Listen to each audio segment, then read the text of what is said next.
За сайн байцгаана уу? Нээлттэй нийгэм форумаас шийдэл сонголт нэртэй цуврал хэлэлцүүлгийг эхлүүлж байгаа бөгөөд энэ удаагийн хэлэлцүүлгийн сэдэв бол хуулийн этгээдээс улс төрийн нам нэр дэвшигчдэд хандив үхийг хориглох нь зөвөө сэдвээр зохион байгуулагдаж байна. За бидний хэлэлцүүлгийн зорилго бол тодорхой маргаан бүхий асуудлаар эсрэг тесрэг үзэл бодлуудыг уралдуулах замаар тухайн асуудалтай илүү гүнзгий танилцаж үүнд тулгуурлан үзэл бодлоо зэгцлэх шийдлийг эрэлхийлэх боломжийг оролцогчид болон судлаачдад олгох зорилготой юм аа. За, зочдоо танилцуулъя. Миний зүүн гар талд бол хуульч Оросоо 2008, 12, 16 оны улсын их хурлын болон орон нутгийн сонгуулиудад оролцож байсан туршлагатай ийм хүн байна. Хуульч Эрхэнбаатар өмгөөлөгч, хуульч, үндсэн хууль судлаач хүн байна. За нөгөө талд маань судлаачдын баг буюу оюун туяа сонгогчдын боловсрол төвийн захирал Эрдэнэдалаа улс төр судлаач санхүү эдийн засгийн их сургуулийн багш доктор мэрэгчлээ юм хүн байна. За өнөөдрийн мэтгэлцээний сэдэв бол улс төрийн намд тийм ээ нэр дэвшигчид хуулийн этгээдийн зүгээс хандив үхийг хориглоно гэсэн ийм агуулгатай ийм мэтгэлцээний сэдэв байгаа. За манай багийн хувьд бол хандив үхийг зөвшөөрнө, хандив үхэх ёстой гэдэг ийм байр сууриас бол байр сууриа илэрхийлэхээр ингэж бол тогтсон байгаа.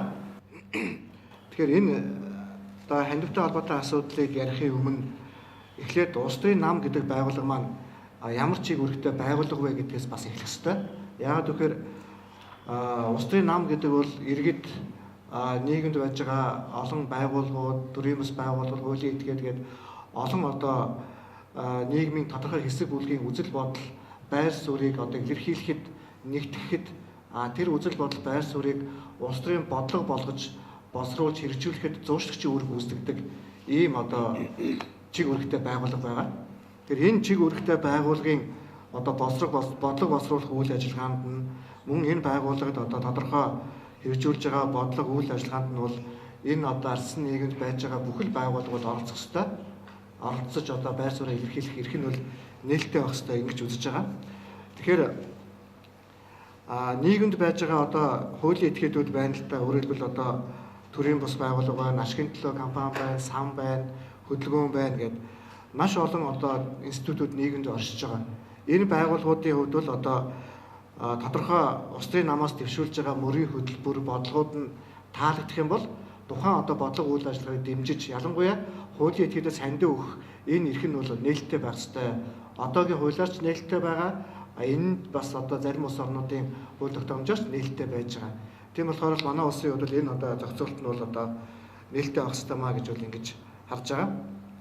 Хоёрдугаарт нь бол хуулийн этгээд гэж юу вэ гэдгээ бас бид ярих ёстой. Яг хуулийн этгээд маань бол ашигын төлөө бус төрийн бус байгууллага сан гэдэг олон байгууллагууд байж байна. Тэгэхээр энэ байгууллагуудаас зөвхөн иргэн хандив өгч болдог, иргэний нийгэмд оршиж байгаа байгууллагуудаас зөвхөн иргэн хандив өгч болдог. Хуулийн этгээд гэдэг энэ ардсан нийгмийн бас нэг оролцогчийг хандив өгөхийг хязгаарлана гэдэг бол энэ бол үндсэн хуулиараа заасан байж байгаа. Аливаа этгээд бол хуулийн өмнө бүгд эрхтэгч байх ёстой. Нэгт. Тэр агуулгаараа бол эрхтэгч байх энэ зарчимд бол бас нийцэхгүй маа гэж үзэж байгаа. За магадгүй хуулийн этгээдийн хандивыг хориглож болно. Ямар үр дагавар үүсэх вэ гэдэг бид тооцох ёстой. Хуулийн этгээдийн хандивыг хязгаарлалцахлаар иргэдийн зүгээс хандив өгөх тоо автоматар өснө л дөө. Энд бол бид нар бол баярлж болно, баярлахгүй ч болно. Гэхдээ энэ бол үнийн иргэдээ бол иргэдийн өгж байгаа хандив биш. Хуулийн этгээдийн хандив иргэд рүү очиод иргэд хуулийн этгээдийн өмнөөс хандив өгдөг ийм л зохицуулалт бий болно.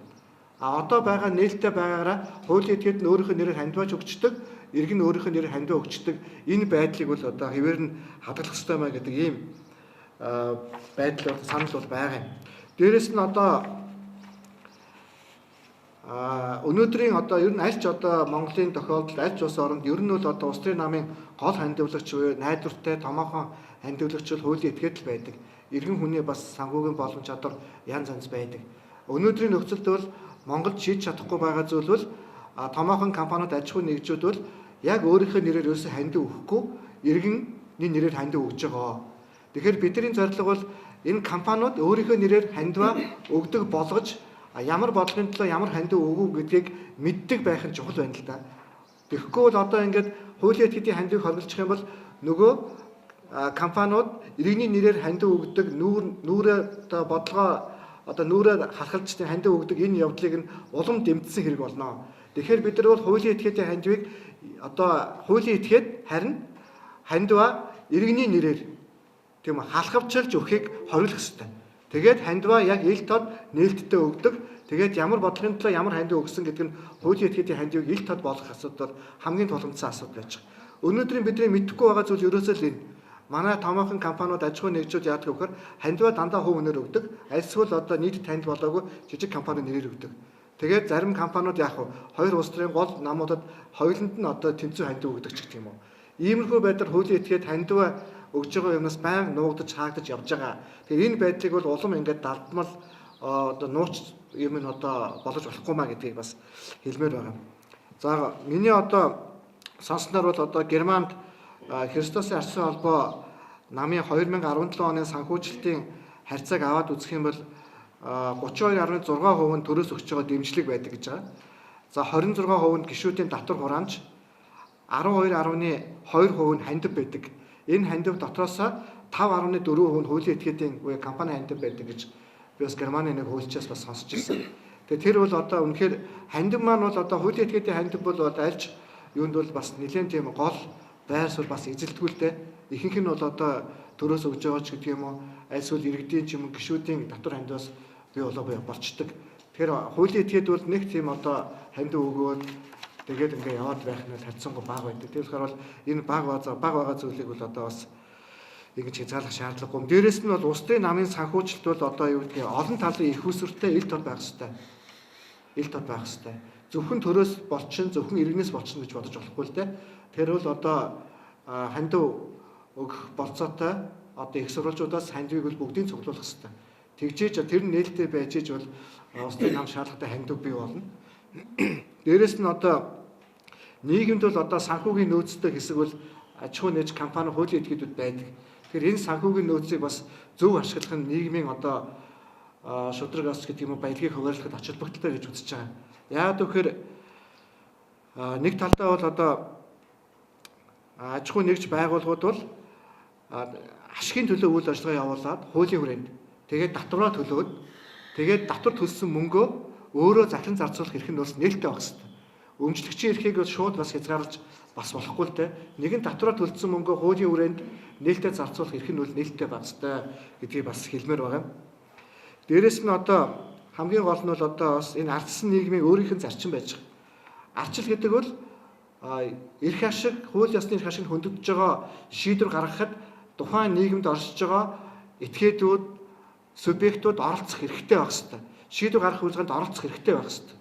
Тэгвэл энэ ардсан нийгмийн нэг гол одоо институт бол хуулийн этгээд байж байгаа. Тэгэхээр хуулийн этгээд тухайн одоо шийдвэр гаргах процесс, тодорхой үзэл бодлоо илэрхийлэх, мөнгө санхүүгээр хандив өгч оролцох энэ оролцоог нь бас хязгаарлаж болохгүй маа. Энийг хязгаарлах юм бол ардчлалын зарчим алдчихна. Иргэн хуулийн этгээд бол хоёулаа нэгэнт одоо хуулийн хүрээнд үйл ажиллагаа явуулж байгаа бол энэ хандивыг бол хязгаарлаж болохгүй маа гэдгийг бас онцолж хэлмээр байгаамаа. Өглөөний өдргийн. Тэгэхээр хандив огт өгч болохгүй тодорхой хязгаартайгаар өгөх хязгаар тавихгүй байх гэсэн гурван цэг байгаа даа шүү дээ. Тэгэхээр миний хувьд одоо хуульчийн хувьд байр суурь яаж илэрхийлдэг вэ гэхээр огт хязгаар тавих шаардлагагүй гэсэн байр суурьнаас асуудал хэрэгтэй. За одоогоор одоо дэмжигч талын байр суурь нь чухамхөө хязгаарлах нь ямар сөрөг үр дагавраас өрцөн сэргийлэх гэдэг юм.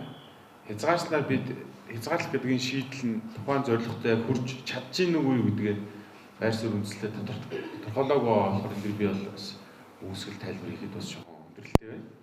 Тэгэхээр улсын намын үйл ажиллагаа бол өөрөө одоо үйл ажиллагаа зорилго мөрийн хөтөлбөрөөр иргэд болоод сонгогчд хүрэхийн тулд тодорхой мөнгө шаардлагатай бол ойлгомжтой.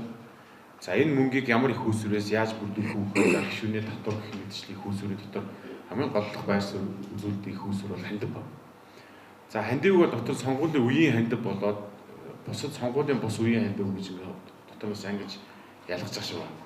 За одоо бид хуулиараа ямар одоо хуулбарыг сонгоцсон байна вэ гэхээр тодорхой хязгаартай хандив өгье гэдгийг зөвшөөрсөн.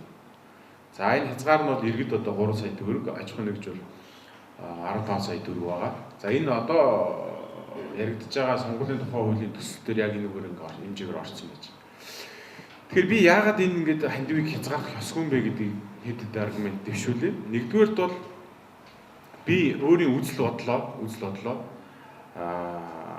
илэрхийлэх.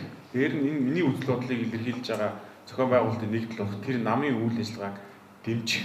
Өөрөөр хэлбэл тэр үзэл бодол нь эргээд төрийн бодлого болгоход би хоёр төрлөөр оролцож байгаа. Нэгдүгээрт бол өөрийн биеэрээ оролцоогоор байгаас гадна хоёрдугаар мөнгө санхүүгөө дэмжих.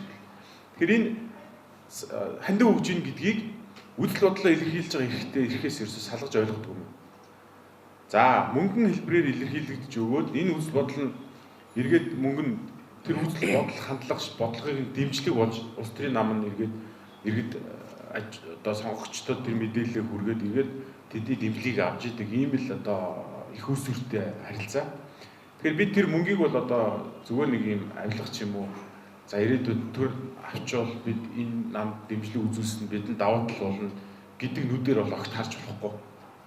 За харамсалтай нь одоо бид өнгөрсөн хугацаанд хандив өгсөн тоо, хандив авснаа тайлагсан тоо, за сонгуулийн үеийн зардал, сонгуулийн дараах тэр хандив өгсөн аж ахуйн нэгжийн илтэд ингэж дэмжлэг зэргийг харахад Монголд энэ хэрэгжихтэй болохгүй байгаа алдаатай байгаа гэдгийг бид харж байна тийм.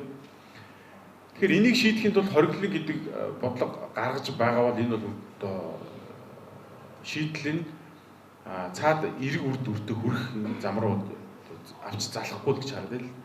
За одоогийн байгаа нөхцөлд бид бол ямар байс одоо аргаар энэ асуудлыг шийдэж болох уу гэхлээр нээлттэй л болгоно. За тэгэхээр нэгэнт нээлттэй олцох аль намыг ямар компани, ямар бизнесийн төрөл, ямар аж ахуйн нэгжийн нэгдлүүд, ямар одоо төрийн бас байгууллагууд дэмжиж байна гэдэг нь нийтэд ил болчихно. За Америкийн сонгуулийн сурталчилгааны үед хоёр талын нэр дэвшигчийг хөрөнгө оруулалтын банк нь энийг нэр дэвшигчийг дэмжиж байгаа юм байна. Энэ нь яагаад дэмжлэг үзүүлэх үндэслэл болсон бэ гэхээр энэ хөрөнгө оруулалтын чиглэлийн бодлогыг санхүүгийн бодлогонд зөв буюу тэр бодлогыг төрд хүргэе гэсэн үүднээс дэмжиж гэдэг нь харагддаг. За хэдэн төгрөгийг дэмжсэн байна, хин дэмжсэн байна гэдгийг иргэд харчаар энэ ер нь ямар лобби байгаа, ямар одоо бүлэг хэсгийг хэрхэн төлөөлж байгаа гэдэг мэдээллийг авахгүй юу? Тэр сонгуульд орох шийдвэр гаргахад нь нэгэн шаардлагатай мэдээлэл болж тусах ёстой. За энэ нэр дэвшигчтэй бодлогоос гадна эднийг дэмжиж байгаа дэмжлэг гэдэг нь бас ямар мэдээллийг дотор агуулдаг вэ гэхээр энэ нэр дэвшигчид гарах, энэ нам гарах, засаг барих эргээд миний одоо бодлого сонголт нь энийг дэмжижүүл эргээд энэ илүү үр дүнтэй юм байна гэдгийг одоо дүгнэх боломжтой болчих. Дээр нь өөрсдөө нэгдэж байгуулсан ассоциацаараа дамжуулж нэгээ дэмжих буюу бодлогоор энэ бодол одоо төвлөрдөг. Тэгэхээр бид энэ сонгогчдын бодлогыг нам төр давжиж байгаа энэ замыг одоо шууд ингээд хөндлөлтөд хаагаад хориглочих нь эргээд хууль бусаар буюу одоо санхүүгийн тайланд тусгалтаагүй буюу одоо сүүлийн эдийн засагт байгаа мөнгө нь эргээд улс төрийн дэмжлэг болж хувирдаг. За эргээд манайдаа одоо нөгөө бүртгэлийн систем одоо учир дутагдaltaй байгаа энэ тохиолдолд бид сүүлийн эдийн засагт нэлээд хэдэн мөнгө эргэлдүүлж байгаа тохиолдолд энэ бэлэн мөнгөөр юуны явдаг, хандивны явдаг, даалт явах хэлбэрлүү илүү ордог. Өссөн өсөөгөө зардал нэгэнд гарах учраас тэрийг ямар нэгэн аргаар олж авахын тулд тэр зам руу халтраа орчдөг. За аудитын тогтолцоо нь энэ нөгөө зардлаа хэрхэн яаж зарцуулж яах гэдэг дээр гаргаж өгсөн баримтын хүрээнд яваад байна. Бодиттой хийж байгаа ажлыг нь үнэлээд хийхээр тэр одоо жишээ нь одоо Ардын намын тухайд 9 тэрбум төгрөг зарцуулсан байна. Ардсан намын тухайд 12 оны сонгуульд 9.9 тэрбум төгрөг зарцуулсан байна. Гэтэл яг бодит амьдрал дээр сонгуул нь тэрнээс хэд дахин өндөр яваад байгаа гэдгийг бүгд хардаг боловч энэ хэсгийг нуунгуудаа аудитын тайлангаа зөвхөн одоо энэ зарцуулсан хэсэг дээр тавьчих. Тэр ингээд нэгэнт ил тод нээлттэй байхгүй байгаа нь ийм үр дагавар хүргэдэг. Тэгэхээр хориглолт гэдэг бол энийг бүр даамжруулах юм. Тийм л байр суурь. За хуульчдын байр суурь бол хориглох нь буруу гэсэн байр суурийг илэрхийллээ. За нэгдүгээрт бол эрхтгш байх ёстой гэдэг зарчмыг эвдээд байна тий. Мөн ардчилсан зарчмыг бас өгөөсгөж байгаа ийм зүйл болоод байна. Тэгээ эндээс гарах хориглохын бол хамгийн түрүүнд гарах үр дагавар нь юу вэ гэхээр иргэдийн хандив нэрээр хуулийн этгээдийн хандив шилжээд одоо далд хэлбэр рүү илүү шилжих юм сөрөг үр дагавартай учраас хориглох нь буруу гэсэн байр суурийг илэрхийллээ. За одоо судлаачдын байр суурийг сонсъё. 10 минут байгаа. За баярлалаа. Тэг бүгдний өдрийн мэнд хүргэе. Бас үзэл бодлоо илэрхийлэхдээ боломж олгож байгаа зохион байгуулалт тал мөн бас хөтлөгчтэй талах бас илэрхийлж байна.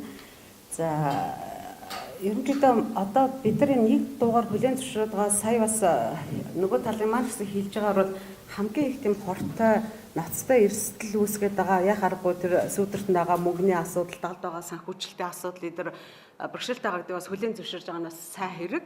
Тэгэхээр энэ өөрөө яг юундас салаад байгаа юм бэ гэдгээ бол бид нар бас ярилцах ёстой. Тэгэхээр сонгуулийн үеийн одоо хандивын асуудлыг бол сонгуулийн тухай хууль тогтоомжоор сонгуулийн бус үеийн улс төрийн санхүүжилтийн асуудал бол улс төрийн намын тухай хуулиар явж байгаа тийм ээ. Тэгэхээр ерөнхийдөө одоогийн хууль тогтоомжоор бол аж ахуйн нэгжүүдээс улс төрийн намд болон сонгуулиар одоо нэр дэвшигчдэд хандив өгөх нь бол нээлттэй байгаамаа, нээлттэй байгаа процедур. Тэгэхээр энэс болоод ямар асуудал үүсээд байгаа юм бэ? Яагаад одоо аж ахуйн нэгжийн хандивыг хориглох ёстой юм бэ гэдэг дээр бас бид нар өөрсдийнхөө үндслийг тэр үндслээ бас нотлох ямар баримт нотлохоо байна вэ гэдгээ бас бэлдэж ирсэн. Тэр хамгийн түрүүнд ямар асуудал байгаа гэхээр хандив бол өөрөө иргэдийн улс төрийн оролцооны илэрхийлэл болохоос биш аж ахуйн нэгжүүд хувийн одоо ашиг сонирхлоо илэрхийлдэг тийм одоо хэрэгсэл бол биш ээ тийм ээ. Өөрөөр хэлбэл намын одоо үйл ажиллагааг дэмжих тийм ээ хэлбэрээр иргэд мөнгөн болон мөнгөн бус хэлбэрээр хандив өгдөг. Яагаад иргэд мөнгө улс төрийн намд мөнгө өгдөг вэ гэхээр тухайн нам хөгжлийн бодлоготой байх тийм ээ.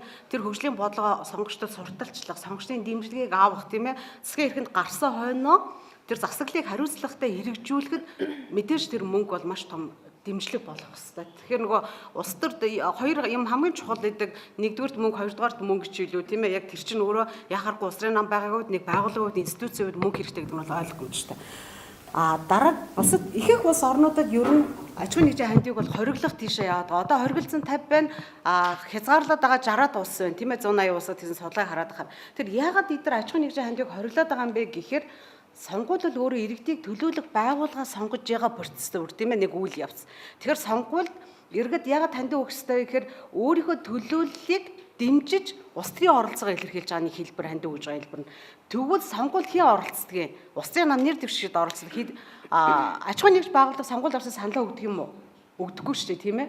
Тэр улс төрийн нам гэдэг өөрөө үзэл бодлороо эвлэлдэн нэгдсэн иргэдийн бүлэг институт болохоос биш аж ахуйн нэгжүүдийн нэгдэл бол бүр биш. За хоёр дахь гол үндэслэл маань юу гэж тавьж байна вэ гэхээр улс төрийн санхүүжилт далд байгаа далдаас болоод ийм бэрхшээл үүсээд байгаа гэдэг бас нөгөө талмаа сая хангалттай сайн ярьлаа л да. Тэр энэс болоод юу үүсээд байгаа юм гэхээр улс төрийн хүрээний авилгын асуудал тийм ээ. Дээд түвшний авилгын асуудлын хамгийн үндсэн суурь шалтгаан болоод байгаа. Маш олон судалгааны топ баримтуудаас харахад намын болон сонгуулийн санхүүжилтийн систем хоёрдугаарт улс төрийн хүрээндх бизнесийн бүлэглүүдийн ашиг сонирхол чинь улс төрийн авилгад нөлөөлсөн хамгийн гол хүчин зүйл болоод байна гэдэг маш олон судалгаа нотолж байгаа. Хамгийн түрүүнд бид нар сүүлийн 3 удаагийн Transparency International байгууллагын авилгын одоо индексийг харах юм бол бид нар бүр 30-аад байраар ухраад одоо бид нар 103-т явж байгаа шүү дээ. Авилгын төвшингээс сүүлийн 3 жил бид нар дандаа 30 байраар ухраа явчихсан гэсэн. За дээр нэмээд Азийн сангийн нөгөө авилгын талаарх олон нийтийн мэдлэг хандлага тогтоох судалгаа сүүлийн 10 жил хийгдсэн судалгаа тийм ээ. Анх одоо улс төрийн нам авилгад хамгийн их идэгдсэн байгууллагын 5 жагсдаг байсан бол сүүлийн 7 жилийн дараа анх удаа 17 онд бид нар улс төрийн нам өөрөө авилгад өртсөн салбарын 2 дугаар чагсаалтанд орж ирлээ шүү дээ тийм ээ. Тэгэхээр энэ бас суурь өвчин зүйл болж байна. За нээлттэй нийгэм формоос сантмаар сантаа нэг судалгаа хийсэн тийм ээ 3 жилийн өмнө 4 жилийн өмнө шиг санаж байна. Тэрүүн дээр ерөөсөө нийт судалгаанд оролцогчдын 79% нь одоогийн улс төрийн санхүүжилтийн систем чинь улс төр бизнесийн тодорхой нэг бүлэгдэл дэмжлэг болоод байна тийм ээ. Өөр одоо тийм нааштай зүйл бол алхаа гэж санамжлалын бүлэг давуу байдал бий болгоод байна гэж гаргаж ирсэн. За мэдээж гих мэтлэнгээр маш олон судалгаа дүрдэж олон зүгээр хамгийн ноцтой нэг судалгааны дүгнэлтийг хэрвээ хэлэх юм бол авилгатай тэмцээх газраас 2 жил тутамд хийдэг улс төр олон хууль хүнэлтийн байгууллагын хүрээнд авилгын төсөөлийн судалгааны энэ судалгаагаар нийт оролцсон хүмүүсийн 62% нь улс төрийн авилга далд хэлбэрээр маш их байна. Тэгээ энэ өөрөө юунаас болоод байна вэ гэхээр улс төр бизнесийн нэгдмэл ашиг сонирхол бүхий бүлэглүүд хоорондоо нэгдэж улс төрд нөлөөлөх болсон grand corruption буюу өндөр дээд түвшний авилгын нэг хэлбэр болтлоо настай байдал төржээ гэсэн тийм дүгнэлтийг бас сайхан танилцуулсан байгаа тийм ээ. За 3 дахь үндэслэл нь бол ямар үндэслэл гаргаж тавьж байна гэхээр хандив өөрөө намын санхүүжилт далд байх хамгийн суур хүчин зүйл болоод байна.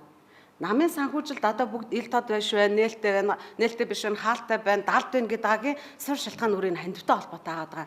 Өөрөөр хэлбэл нам өөрөө далд хандивар санхүүждэг болсон гэдэг маш олон судлаачид бас хүлээн зөвшөөрж байгаа. Энэ талаараа судалгааны тайлангууд ч байгаа. Тэгэхээр яагаад далд хандивар санхүүжээд байгаа юм бэ гэхээр нам өөрөө гишүүдээсээ хууль ёсоор татвараа цуглуулж чадхаа болчихсон. Одоо ингээд хамгийн энгийн статистикаараа Монгол Ардын нам 210 мянган гишүүдтэй, Арчилсан нам 170 мянган гишүүдтэй гэж хэлдэг тийм ээ. Ингээд зүгээр намын гишүүнийх нь нэг сарын татвар 1000 төгрөгөөр тооцоод үцхээр энэ чинь нэг удаагийн татварын хэмжээ 1000 төгрөгөөр тооцоод үцхээр нам өөрөө жилд бараг 2 тэрбум төгрөгийг зөвхөн гишүүдээсээ босгочих боломжтой байгаа байхгүй. Ягаад хууль ёсны энэ арга замаа сонгохгүй хандив буюу тэр далд санхүүжилт рүү яваад байгаа юм бэ? Нам өөрөө ягаад гэдэг бас бидэрт нэгдүгээр айгүй эргэлзээтэй байгаа. Дараагийн нэг энэс болоод юу үүсэж байна гэхээр улсын нам өөрөө барьцаалагдаад байгаа. Хэнд барьцаалагдж байна гэхээр намынх нь гишүүдийн өмнөөс сонгуульд албан тушаалтын өмнөөс мөнгөний төлөөд ороод ирсэн хөрөнгөлөг нэг цөөнхийн төлөө цөөнх тэр намыг бүхэлд нь худалдаад авчирдаг тийм ээ. Тэгэхээр мэдээж энэс бол худалдагдсан улс төрөөс худалдагдсан л одоо төр засаг бий болно, бодлого бий болно шүү дээ. За дараагийн нэг зүйл нь болохоор түрүүнд бас хэрвээ хоригдвол одоо мэдээ сөрөг тал нь яг бид нар тэрийг нисаал хэсэг дээр илүү тодруулж хэлж болно. Иргэдийн хандив хэрвээ нэмэгдэх юм биш үстэй гэж. Одоо бүх сүүлийн 4 удаагийн сонгуулийн статистик харах юм бол аж ахуйн нэгжүүдийн хандив өгдөг нь буураад иргэдийн хандив өгдөг нь нэмэгдээд өссөн байгаа. Нийт сонгуул зарцуулж байгаа орлогын бараг 70% нь цэвэр хандив байгаа. Хандив дотроо ихэнх нь иргэдийн хандив байгаа. Би тэрэн дээр дараа нь статистик хэлж болно. Ягаад ингэж хэлээд байгаа юм бэ? Тэгвэл иргэд ингэтлээ хандив өгтлээ хэрвээ тийм одоо боломжийн байгаа мó гэвэл 16 17 оны 2 сонгуулийн жил иргэдийн ядуурлын түвшин манай ядуурлын түвшин бүтэн 8 пунктээр өссөн. 21.8-аас 29.8 болж илүү өссөн. Тэгэхээр иргэдний ядуурлын түвшин нэмэгдээд байхад хандив өгж байгаа иргэд ягаад өсөд байгаа юм бэ? Ягаад хуулийн дээд хязгаар хандив өгöd байгаа юм бэ гэдгийг бас бид нар ярих хэрэгтэй гэсэн. За тэгэхээр яг харахгүй бид нар нам далд хандивар санхүүжээд байна. Тийм учраас нам далд хандивар санхүүжээд байгаа гэдэг бид нар одоо төсөөллөөрөө хэлж чадж байгаа боловч улс төрийн намууд нөгөө хандивын санхүүжилтийн асуудал бүгд далд байгаа учраас бид нар улс төрийн намуудын өдөр тутмын сонгуулийн бус үеийн зарлалын тайланг одоо хүртэл хэн ч олж авч үзэж шатаагүй шүү. Ягдгүйл нам өөрөө санхүүжилтээ нэг ч удаа тайлагнаагүй, нэг ч удаа ил гараа тавьж чадахгүй байгаа учраас судлаачид бид нар улс төрийн нам сонгуулийн бус 4 жилдээ хэдийн хэмжээний хандивыг бизнесээс босгоод байгаа юм гэдэг бидэрт үзэх боломж бол олдохгүй байгаа гэсэн. За дараагийн нэг гол үндслэл юу хэлэх гэж байна гэхээр улс төр болон бизнесийн зааг ялгаа байхгүй болоод маш их бүдгэрж байгаа. Өөний чи 2 багт өөр салбар шүү дээ, тийм ээ. Тэгэхээр ерөнхийдөө одоогийн хууль тогтоомжийг хараад байхаар улсын санхүүжилтийн асуудлаа нам өөрөө хариуцж ирсэн. Яагаад тэгэхээр нийт санхүүжилтийн дүн дотор яг харахгүй төрийн санхүүжилтийн хувь хэмжээ маш бага байгаа. Тэгэхээр энэ нөхцөлд мэдээж намд нэг институцийн үед мөнгө хэрэгтэй тийм ээ. Тэр энэ мөнгө ханаас босгож яах гэхээр бизнесээс л босгож байгаа шүү дээ. Тэр одоо юмар дүр зурагтай болж яах гэхээр бизнесийн мөнгөөр улс төрд ордог эсвэл улс төрөөрөө дамжуулж бизнес хийдэг. Бид нар яг ийм зүйл рүү бол ирчихсэн яваад нэлээд олон жил болж байна. Сүүлийн бараг 3-4 удаагийн сонгуулийн нөхцөл байдлыг гадны судлаачид, ажиглагчид сонгуулийн дараа юу ч хэлдэг гэхээр ерөөсөө бид нар нэг бол улс төрөөр дамжуулж бизнес хийдэг, эсвэл бизнесийн мөнгөөрөө дамжуулж улс төр хийдэг ийм одоо нөхцөл байдал руу очижээ гэж. Дээр нэмээд төрийн тендерт ялсан аж ахуйн нэгжүүдээс хандив авахыг одоо бол бид нар хориглоогүй байгаа. Тэгэхээр бид нар юу гэж харж байна вэ гэхээр хандив өгснийхөө төлөө төрөөс тендер авдаг. Эсвэл тендер авах давуу байдал бий болгохын төлөө хандив өгдөг. Аж ахуйн нэгжүүд яг ийм хоёр арга зам руу шахагдаж орж ийна. Тэгэхээр эргээд бас нэг зүйл юу харагдаж байна гэхээр хандивлдаг компаниуд эргээд концессийн гэрээ авдаг, төрийн өмчийг хувьчилгад давуу эрхтэй авдаг, лиценз эзэмшдэг, уул уурхаан ч юм уу тийм ээ, төрөөс лиценз эзэмшдэг, зээл тусламж авдаг, татвараас яах нь хөнгөлөлт авдаг. Тэгэхээр энэ эргээд эн чинь нөгөө шудраг ёсны асуудал тийм ээ, нийгмийн шудраг ёс, нийгмийн тэгшэдэл тийм ээ, түрүүчээ ярьсан эргэтгэж байдал чи өөрөө тэгшэрхтэй байх чи өөрөө хажих юм бэ тийм ээ. Тэгэхээр энийг би зүгээр ганцхан судалгааны дүгнэлтээр бас нотолж болно. Улс төр хууль хэрэглэлийн байгууллагын хүрээндх авилгын төсөөлийн судалгааны индексээр сүүлд 2014-16 онд хийсэн судалгаагаар улс төрийн хүрээний авилга өөрөө түгээмэл хэвээр байгаад 16 онд бид нар өссөн байгаа байхгүй юу? Аажмаар буурж исэн мөртлөө сүүлийн дараагийн 2 жилийн судалгааны дүнгээр аажмаар өссөн байгаа. Тэгэхээр эн чинь өөрөө юг харуулад байна вэ гэхээр энэ өсөж байгаа суурь шалтгаан нь өөрөө 3 хүчин зүйлтэй холбогдоод байгаа юм. Ямар 3 хүчин зүйл вэ гэхээр хамгийн түрүүнд улс төрийн зорилгоор хандив өгөөг авах гэдэг. Энэ бүр 0.3 пунктээр үүссэн хамгийн өндөр өсөлттэй. Хоёр дахь чиглэл нь юу вэ гэхээр бизнесийн бүлэглэлийн захиалгаар хууль тогтоомж санаачлан батлуулдаг, дэмждэг. Тэгэхээр нөгөө бизнес төр хоёр чинь нэг болчихсон гэж хэлээд байгаагийн үндслэл бол энэ байгаа. За дараагийнх нь болохоор аж ахуй нэгжид давуу байдал бий болгодог энэ улс төрийн санхүүжилтийн энэ хандив авч өгж байгаа чинь. Тэгэхээр ийм үндсэн шалтгаануудаар бас улс төрийн үрийн авилгал өсөд байна гэж. Тэгэхээр энийг бас улс төр бизнес юунд бас ямар зүгээр кейс хэлж болох вэ гэхээр зүгээр 17 оны яг нээлттэй болгочвол нөхцөл байдлыг шийдэж болох юм биш үү гэж бас нөгөө талмаа сайн хэлсэн тийм ээ. Одоо ч гэсэн нээлттэй байгаа шүү. Бүх тайлангуудаа нээлттэй болгоно. Улс төрийн намын хууль дээр ч байгаа, сонгуулийн хууль дээр ч байгаа. Тэгэхээр нээлттэй байгаагийн нэг жишээ юу вэ гэхээр 2017 оны ерөнхийлөгчийн сонгуульд хандив өгсөн аж ахуй нэгжүүдийн нэрсийг аудит зарласан ш. Зүгээр тэрийг захын ороод интернетээс харахад тэнд нэг ардсан намд өгсөн одоо хандив, ардын намд өгсөн хандив, Монгол Ардын өсөлт намд өгсөн хандив. Хуулийн этгээдийн жагсаалт энэ л да. Сонирхоод ороо харахад нэг группийн манай Монголын нэг том группийн 3 охин компани нь Монгол Ардын намд, 2 охин компани нь ардчилсан намд яг адилхан дүнгээр яах нь хандив өгчихсэн байгаа байхгүй. Тэгэхээр бид нар энийг одоо юу гэж ойлгох юм тийм ээ? Улс төрийн үзэл бодлоо илэрхийлдэг хэрэгсэл юм бол ягаад ингэж хоёр намд ижлэхэн хандив өгөө яагаад байгаа юм бэ нэг компани тийм ээ? За ийм одоо үндслүүдийг бас танилцуулж олж байна. Тэгэхээр өнөөдрийн сэдэв бол их чухал сэдэв. За миний хувьд бол яг энэ сэдвэр улс төрийн намын санхүүжилтийн асуудлаар одоо судалгааны ажил хийж байсан. Одоо олон жил хийлээ л дээ. Тэгээ ингээд нөгөө одоо бол өнөөдөр маш олон иргэний нийгмийн байгууллага, төрийн байгууллага, тийм ээ, хуулийн ажлын хэсгүүд гээд олон судлаачид энэ асуудалд бол анхаарлаа хандуулж судалж байна. Бид бол энэ дээр нэлээд одоо зөрчилдөөнтэй байгаа асуудлаар буюу аж ахуй нэгжийн хандив гэдэг асуудлаар өнөөдөр ярьж байна. Тэгэхээр манай гишүүн бол одоо багийн гишүүн маань бол сая нэлээд олон үндслүүд хэллээ. Тэгээ энэ дээр нэмээд хэлэхэд олон улсад бол ер нь аж ахуй нэгжийн хандивыг хориглох за тэгээд тодорхой хэмжээнд тийм ээ үнэхээр одоо хориглох боломжгүй гэж үзэж байгаа бол тодорхой хэмжээний хязгаарлалтуудыг ингээд үе шаттайгаар тавьж агаад явандаа түүнийг хориглох чиглэлд бол ороод явж байна. Энэ бол олон улсын жишээ. За дэлхийн улс орнууд ч гэсэн улс төрийн нам гэж байна тийм ээ, төр засаг гэж байна. За тэгээд тэр иргэдийн ашиг сонирхлыг яаж гаргаж ирэх вэ? Ялангуяа ардчилсан орнуудад бол сүүлийн маш олон жилийн хугацаанд энэ төрийг буюу одоо улс төрийг тийм ээ мөнгнөөс хараад бус байлгах чиглэлд анхаарлаа хандуулж эхэлсэн. За тэгээ энэ дээр бид нар 2011 онд Монгол Улсын их сургуулийн багш нар UNDP нэг төрийн байгуулалтын байнгын ороонд тийм ээ нэг юм судалгааны ажил хийж өгч байсан. Тэн дээр нэг хідэн ямар загварууд байгаа юм бэ гэдгийг гаргаж 4 загвар байгаа. Тэгээд тэр одоо улс төрийн намуудыг санхүүжүүлж байгаа хэлбэр загвараас хамгийн зөв хэлбэр нь юу вэ гэж одоо судалгааны маань гарсан гэхээр ер нь одоо хуулийн этгээдийн хандивыг хориглох явандаа төрийн санхүүжилтийг тодорхой хэмжээнд одоо боломжит хувилбаруудыг нь тооцож гаргаж өгөөд ингээ явах юм бол улс төр болон одоо энэ мөнгнөөс хамааралтай байгаа энэ асуудал маань энэтэй холбоотой өндөр түвшний авилгын асуудал одоо маш их гарч ирж байгаа тийм ээ. Тэгэхээр энэ нь шийдвэрлэх боломжтой гэдэг юм судалгааны зөвлөмжийг бичиж өгч байсан. За тэгээд тэрнээс өмнө ч гэсэн судлаачид бол энэ асуудал дээр зөндөө судалгаа хийсэн. Өнөөдөр 2019 он бид нар энэ асуудлаа шийдэж чадахгүй маш олон жил болж байна.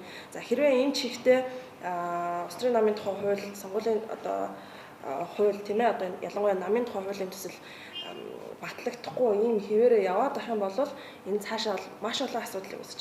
Энийг батлах сонирхолж бас манай намуудад байхгүй л ах шиг байна л да. Тэгээ олон улсын хандлага бол ийм байна. За нөгөө талдаа түрүүн нөгөө баг маань ярьж ин л да.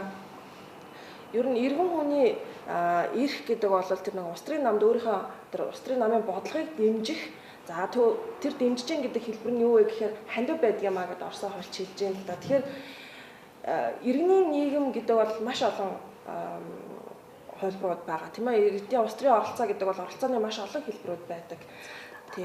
Тэгэхээр энэ дээр аж ахуй нэгж болвол өөрөө тусдаа одоо хуулийн этгээд учраас ашиг сонирхол байгаа. Тэгэхээр энэ ашиг сонирхлыг бид нар бас улс төртэй холбох боломж бол их хязгаарлаж өгөхгүй бол бас болохгүй байна. За сонгуул бол сүүлийн үеийн сонгуулиудыг харахаар сонгуул өөрөө мөнгөний өрсөлдөөн болж харагдаж байгаа. За сонгуульд нийт зарцуулсан мөнгөний хэмжээг харахаар аль их мөнгө зарцуулсан, их хэмжээний мөнгө зарцуулсан нам болон нэр дэвшигч ялт байгуулдаг шууд хамаарал бол гарч ирж байна л да. Тий. Тэгэхээр энэ нь бол эргээд аж ахуйн нэгжээс авч байгаа хандив бол энд их байгаа. За тэр төрийн санхүүжилт их байна гэдэг дээр хэлэхэд бол нам маш их хэмжээний мөнгийг сонгуульд зарцуулж ийн гэж байгаа боловч тэр мөнгөний уралдаан болж байгаа гэдэг зүйлийг бид нар хязгаарлах нь өөрөө энэ аж ахуйн нэгжийн хандивыг хориглох зүйлээр л илэрч байгаа гэсэн нэг юм хэлбэр. За, судлаачдын байр суурь бол хандив бол улс төрийн одоо оролцоогоо илэрхийлэх хэлбэр мөн боловч тий аж ахуйн нэгж байгууллага бол иргэн биш юм аа гэсэн ерөнхий үндслэл дээр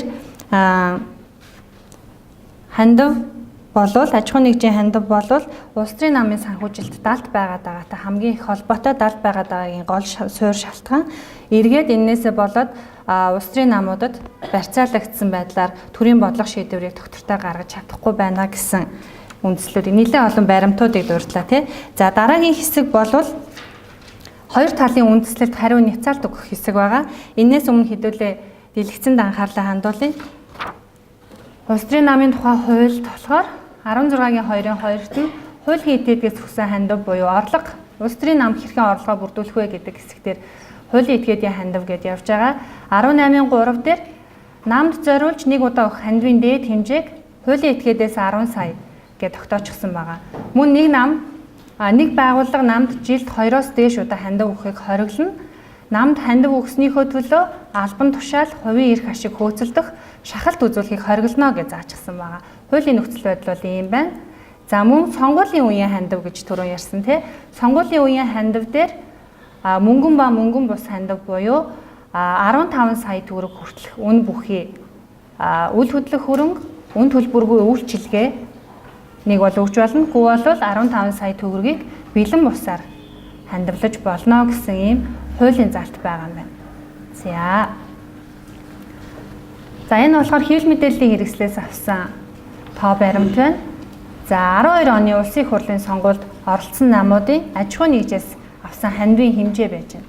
За ардчилсан намд 279 аж ахуйн нэгжээс 785 сая төгрөг хандуулсан бол Монгол Ардын хувьсгалт намд 26 аж ахуйн нэгжээс 67 сая төгрөг хандуулсан байна.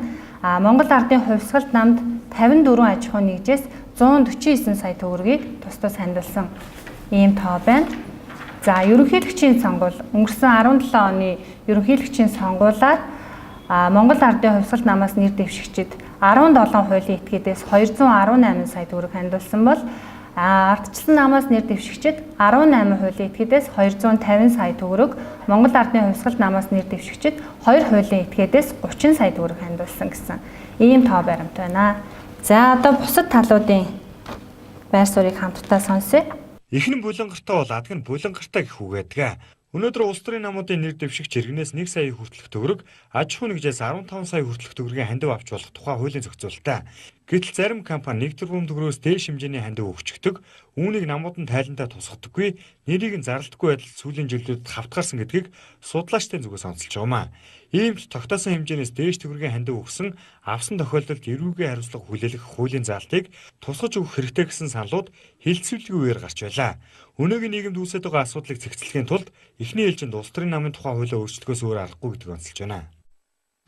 За гол өөрчлөлт бол сая хэлж байгаа тийм үү. Ерөөсөө л одоо бодлогын нам байх хэрэгтэй. Бодлогын нам болохын тулд үзэл баримтлал үнэт зүйлээр ялгардаг. Энийг олон нийтэд хүргэж чаддаг. Үзэл баримтлал үнэт зүйлийнхаа төлөө үйл ажиллагаа явуулж чаддаг байх хэрэгтэй. Энэ бол нэг гол орох ёстой өөрчлөлт. За хоёрдугаарт нь яг ярьж байгаа санхүүжилтийн асуудал ярьж байна. Санхүүжилтийн хувьд бол мэдээж одоо ил тод байх, аль болох тийм авилгаас ангид тийм үү. Эрх мэдэлтэй албан тушаалтан хэсэг бүлгээс одоо ангид байх энэ зарчмыг барих хэрэгтэй. Аль болох гишүүнчдийн дэмжлэг, гишүүдийн татвар хандив дээр суурлах хэрэгтэй. Энэ тал бол одоо чиглэсэн өөрчлөлт гарна. Улсын дээд шүүхэд 30 орчим улс төрийн нам бүртгэлтэй байдаг. Тэдний гол зорилго нь сонгуульд ялалт байгуулж, эрх мэдэлд хүрэх, Сонгуульд олонх болж эрх мэдэлтэй болсон улс төрийн нам өндөр түвшний авилга авч албан тушаалын 8 хийж халаас илгээг хавтгаруулдаг тул улс төрчдөд итгэх иргэдийн итгэл жилээс жил буурсаар байгаамаа. Улс төрийн намууд санхүүжилтээ хаанаас авдаг, хэрхэн зарцуулснаа нуун дарагдуулсаар ирсэн ийм төрлийн судалгаа хийх боломж тун хомс гэдгийг судлаачдын зүгээс онцолж байна. Өнөөдөр одоо улс төрийн намуудад хуулийн дагуу бүрдүүлж байгаа санхүүжилт бол үнэхээр үйл ажиллагаа явуулахад нь хангалтгүй юу гэвэл хангалтгүй байдаг. Угаасаа намууд одоо байнгын одоо аппарат залхимжуулна, тийм ээ, байнгын өдөр тутмын үйл ажиллагаагаа явуулна, дээр нь одоо иргэдтэй уулзалт хийх, янз бүрийн дарга хэмжээ зохион байгуулах гэл байнгын үйл ажиллагаа явуулах болно шүү дээ. Тэгэхээр намын санхүүжилт бол хангалтгүй, хуулийн дагуу бүрдүүлж байгаа их усүр. Тэгэхээр энэ бол өөрөө буцаад одоо байнга одоо намын ажлыг хариуцж байгаа хүмүүст гишүүдээсээ мөнгө хувц хараалтах. Тийм ээ. Дахиад намын гишүүдээсээ танд өгөөрэй гэдэг юм бол явна шүү дээ. Энэ бол одоо намуудын амьдрал л та. Нөгөө талд нь энд одоо хуулийн дагуу одоо их усүрээ бүрдүүлэх боломж олгож байгаа бол шилэн даасны хуулийг юу шиг стрийн намуудыг одоо шилэн даастай шаардлага тавих. Ийм шаардлагатай л гэж би харж байгаа. Бусад орнууд байдаг, юу арчсан орнууд байдаг их чухал зүйл бол намын санхүүжилтийн зориултын зааж өгдөг. Нам юу хийх ёстой энэ тэр одоо чиг үүрэгтэн зориулаад тухайн нам бодлого одоо боловсруулах судалгаа хийх, буцаад бодлогоо олон нийтэд таниулахад яг энэ think tank хэлбэрээр ажиллахад жишээлбэл нийт санхүүжилтийн 30% энд зарцуулах ёстой ч гэдэг юм тийм ээ. Ингээд тодорхой байдлаар санхүүжилтийн заагаад өгчнө гэдэг бол намын хийх ажлыг илүү тодорхой болгож байгаа санхүүжилтийн механизм өөр эрүүл болох хэлбэр л дээ. Даалт бол авилга. Ил бол хандив байхгүй юу? Тэгэхээр бид даалт хэлбэр рүү оруулах одоо нэг том хөшүүг нь юу болж таардаг вэ? Хоригдлтууд байна. Энэ хоригдлтууд хийгдээд эренгүүд аж ахуйн нэгжүүд нэг бол одоо иргэдээр дамжуулж андив өгсөн болж бичт хийлгэх. Өөрөөр хэлбэл тэр иргэн өөр өсөж зөргөө илэрхийлээгүй зүгээр л даалгавар биелүүлсэн болж шүү дээ. Хоёрдугаар бид нэр авч өгчдөг. За даалт хэлбэр нь иргэд ямар үр дагавар төрдөг вөхөр төр авчдаг. Төр авахаар А гэдэг компани нэг тендер авчлаа гэж бодоход бид А гэдэг компани энэ намд сонгуулийн үеэр хандив өгсөн мэдэхгүй мэдээлэл үлдчихдэг. Тэгэхээр бид нар А гэдэг компани яагаад энэ тендер авсан гэхээр энэ тендерийн хуулиараа ингээд сонгон шалгарууллаа гэдэг давуу байдал болоод анааг аваад авсан гэж тайлбарлаж байгаа боловч эцсийн үндэ нөгөө сонгуулийн үеэр өгсөн хандивын хариу төлбөр нь тэнд өгж ийн гэдгийг бид мэдэхгүй мэдээлэл болчихж. Нээлттэй болгоё гэдэг гол учир нь юу гэхээр нээлттэй болгоод хэмжээн дээр нь хязгаар тавихгүй гэдэг магадгүй тоон дээр нь ч те хязгаар тавихгүй гэдэг асуудал байвал энэ А гэдэг компани энэ намыг дэмжиж ирсэн, хандив өгж ирсэн. Энд одоо 500 сая төгрөгийн хандив өгж ирсэн. Эргээд энэ тендер тэр А гэдэг компани буюу түүнтэй хамаарлах хөсөг бэхтүү тендерт ялвал хоёр талын мэдээлэлт болчих. Энд өгсөн хандивын үр дагавар энд гарч ийна гэдгийг харьцуулж олж мэдэх болцоод болчих байгаа байхгүй.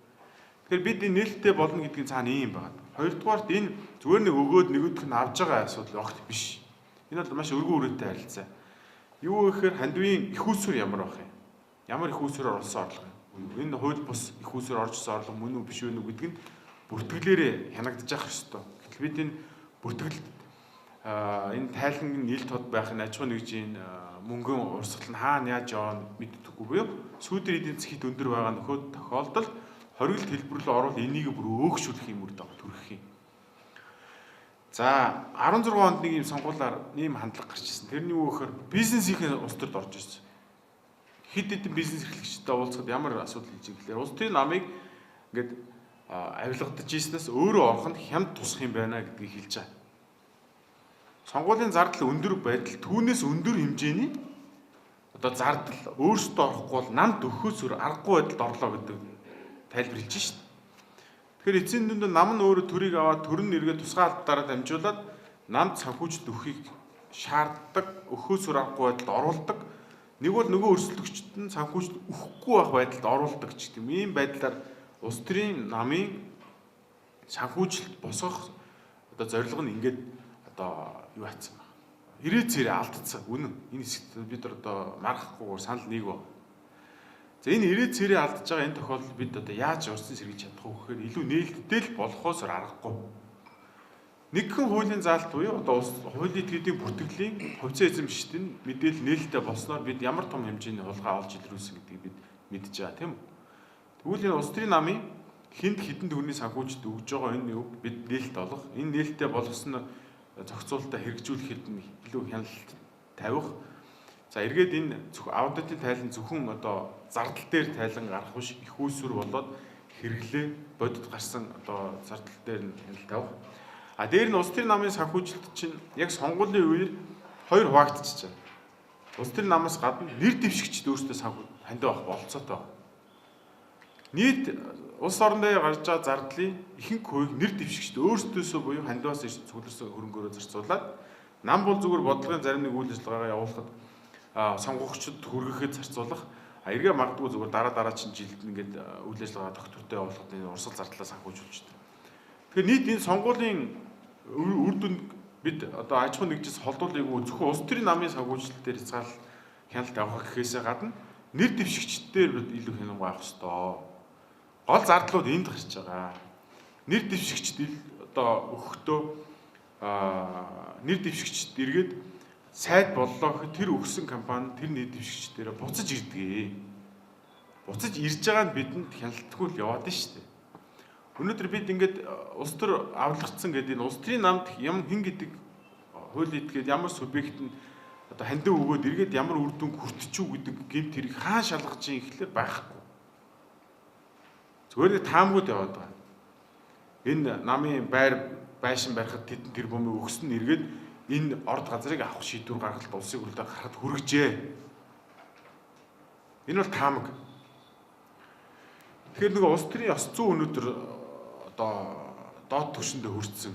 За улс төр хуулийн хяналтын байгууллага засгийн газрын улс төрийн албан тушаалтнуудын үйлдэл үйл ажиллагаа дандаа гэмт хэргийн шин чанартай болцсон. Энэ тохиолдолд бид юу аварч болох вэ гэхээр ерөөсөө нээлттэй байдал бид нар боломж олох юм байна. Тэгэхээр хаалттай байдалд орвол илүү даалт, илүү зохион байгуулалттай нарийн хэлбэр рүү орол алдчих юм байна. Тэгэхээр өнөөдөртөө бид бол одоо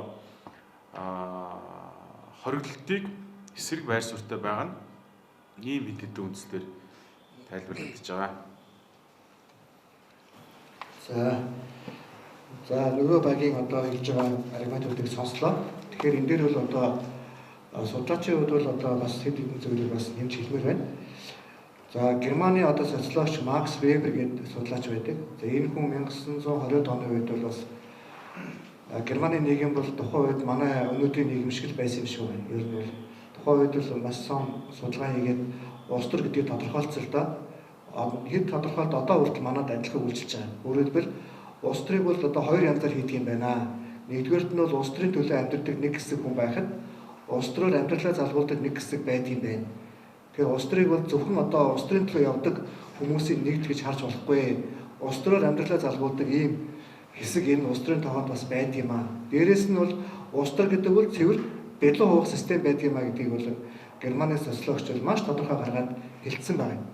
Тэгэхээр улс төрийн одоо талаар бид нар судалгаа хийж байгаа судлаачдын хувьд бол энэ Макс Веберийн судалгаа бол бас олон юмны их сурвалж, олон юмд бол ашигладаг л да. За тэгэхээр одоо манай нөгөө баг маань хэлж байгаа л улс төрийн сонгуульд бол иргэд саналаа өгдөг юм аа. Хуулийн этгээд бол санал өгдөг юм аа гэдэг ийм үндслийг бол гаргаж байна. Тэгэхээр бол одоо хуулийн этгээдийн хандив өгөхийг хориглохын зүйтэй маа гэсэн ийм саналыг дэвшүүлж байна л да. Тэгэхээр улс төрийн намын мөргийн хөтөлбөр бол зөвхөн одоо иргэн зориулагддаг зүйл биш л дээ. Улс төрийн намын мөргийн хөтөлбөрт иргэн хуулийн этгээд аж ахуйн нэгж байгууллага ахмад хүүхэд гээд нийгмийн бүх хэсэг бүлгийн одоо эрх ашиг тэдэнд тавьж байгаа бодлого зорилтууд бүгд тусгаддаг ийм бодлогын баримтчиг. Улс төрийн нам сонгуульд ялах юм бол улс төрийн намын мөргийн хөтөлбөр засгийн газрын мөргийн хөтөлбөр болж хувирдаг. Өөрөөр хэлбэл одоо энэ улс төрийн намын мөргийн хөтөлбөр засгийн газрын бодлого үйл ажиллагаа гэдэг бол хуулийн этгээдийн аж ахуйн нэгж байгууллагын эрх ашигыг хүнддэг, нэг үйл ажиллагааг дэмждэг, нэг үйл ажиллагааг нь одоо эрх ашигыг хязгаарладаг ч гэдэг юм. Ямар нэг байдлаар энэ засгийн газрын бодлого үйл ажиллагаа бол одоо холбогдож идэг юм аа. Тийм болохоор одоо засгийн газрын бодлого маань өөрөө иргэн хуулийн этгээд аль алинд нь чиглэдэг гэдгийг бас анхаарах хэрэгтэй. Түүнээс зөвхөн санал өгдөг этгээд нь хандив өгч болно. Санал өгдөг учраас хандив өгч болохгүй.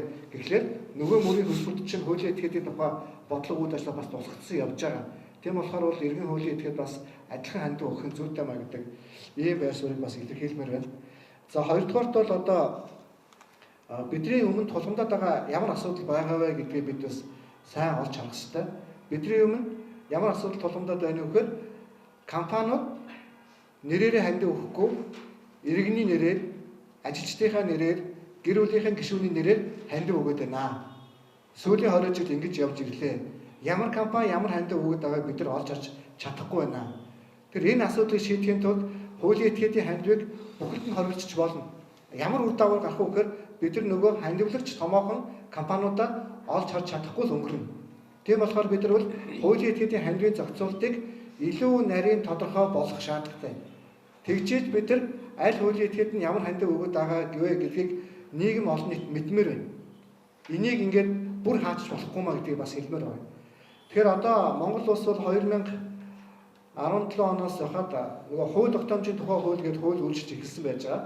Энэ хуулиар бол одоо өмнө нь одоо ингээд дур зоргоороо нэг одоо улс төрчин хууль санаачлал явдаг гэсэн бол энэ хуулиар бол хууль боловсруулах, хуулийн төсөл санаачлах бүх үйл ажиллагаа нарийн зохицуулалттай болсон.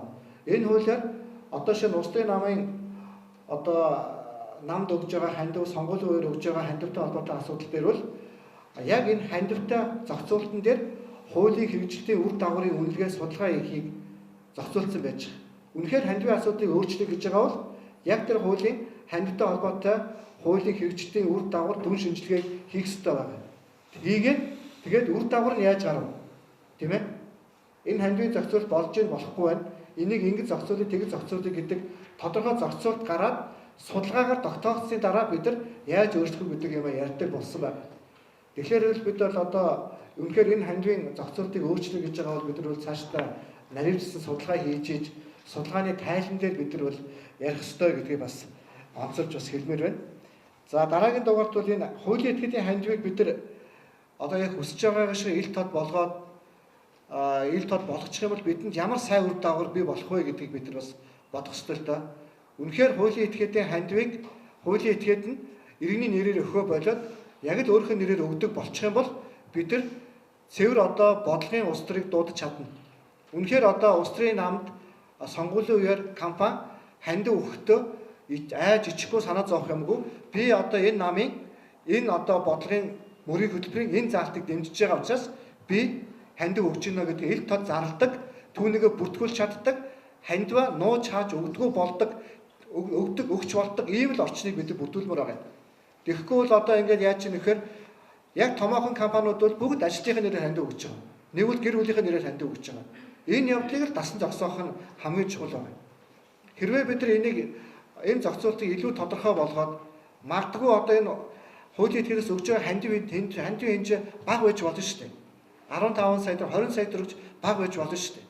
Тийм үстэй. Нэг компани өнөөдөр магадгүй 300 сая төгрөгийн хандив өгөхийг хүсчиж болно шүү дээ.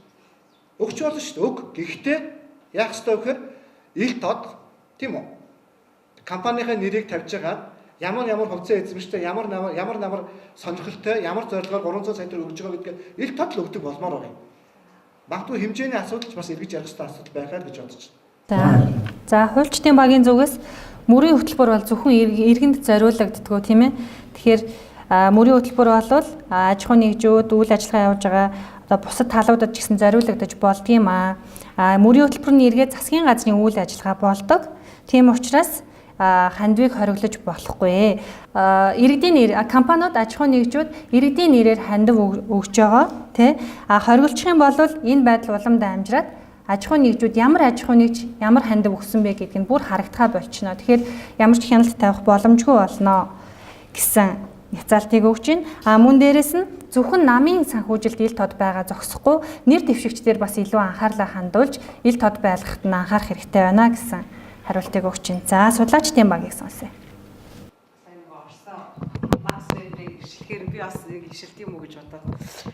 Ус төрч гэж хэмбэ гэсэн чинь ус төрч хүн гэдэг бол боцноосоо өөрийг ярьж ярьснаасаа өөрөөр хийхийг ус төрч гэдэг гинэ гэж. Тэгэхээр сая бас нөгөө талаа ингээ харахаар ямар ч хэлсэн улс төрийн энэ хандивтай холбоотой гараад байгаа энэ авилгын асуудал, одоо энэ далд мөнгөний асуудал тийм ээ, тэгш булсын асуудал эдгээр ингээд бэрхшээлүүд байгаа гэдгийг бас хүлээн зөвшөөрөөд байгаанаас айгу сайн байна л да. Бид нар бас энэ тал дээрээ бас санаа нийлээд байна тийм ээ. Тэгэхээр цаашид яах вэ гэвэл мэдээж их тийм урт удаан хугацааны асуудал болж ирэх бах. Тэгэхээр би зөв ямар ингээд сая ярьсан нэг 4 янзаар л одоо няцаах гал одоо бэлтжил сууж яана л да. Тэгэхээр тэр нь өөрөө юутай холбоотой байна вэ гэхээр за хамгийн түрүүнд болохоор эхлэхийн өмнө нэг юм хэлгээд ямар ч мөнгө юу н ардаа заавлал нэг ашиг сонирхол дагуулдаг шүү. Тийм ээ? Ашиг сонирхолгүй мөнгө гэж бол байхгүй шүү. Бэлэгч гэсэн адилхан заавал ардаа нэг ашиг сонирхол дагуулж явдаг. Тийм тэр зүйлийг бас бодолцооч. Хамгийн түрүүнд үзэл бодлоо илэрхийлэх эрх чөлөөг хэрэгжүүлж байгаа нэг хэлбэрээ гэж хэлсэн тийм ээ. Би тэгээ юу хэлэх гээд байна гэхээр Монгол Улсын үндсэн хуулийн 16 дугаар зүйл дээр иргэд үзэл бодлоо аж ахуйн нэгж байгууллага үзэл бодлоо илэрхийлэх эрх чөлөөтэй гэж юу байдаггүй санагдаад байна л да. Хүний эрх хэрэгч чөлөө гэсэн 2 дахь бүлэг дээр иргэд үзэл бодлоо чөлөөтэй илэрхийлэх эрхтэй гэж бид тэр аж ахуйн нэгж гэдэг үгийг санахгүй байна. Гэхдээ мэдээж бодлогод оролцдог тал нь бол мөн тийм ээ бодлогын үр шимийг хүртдэг нь үнэн. Сонгуулийн мөрийн хөтөлбөр, засгийн газрын мөрийн хөтөлбөр болдог нь үнэн. Тэр бодлогын үр шимийг аж ахуйн нэгж хүртдэг нь үнэн. Тэгээд нийгмийн сайн сайхны төлөө зарцуулдаг. Яагтвэл тэд нар чинь бизнес хийж ээж, ашиг олж ээж, татвар төлж ээж тэрүүгээр нь бид нар яах нь амьдралаа цалгуулдаг утгаараа бодлогод оролцох тал мөн. Гэхдээ бодлогод оролцохынхоо төлөө хандив гэж мөнгө төлөх нь өөрөө хэр шударга бай.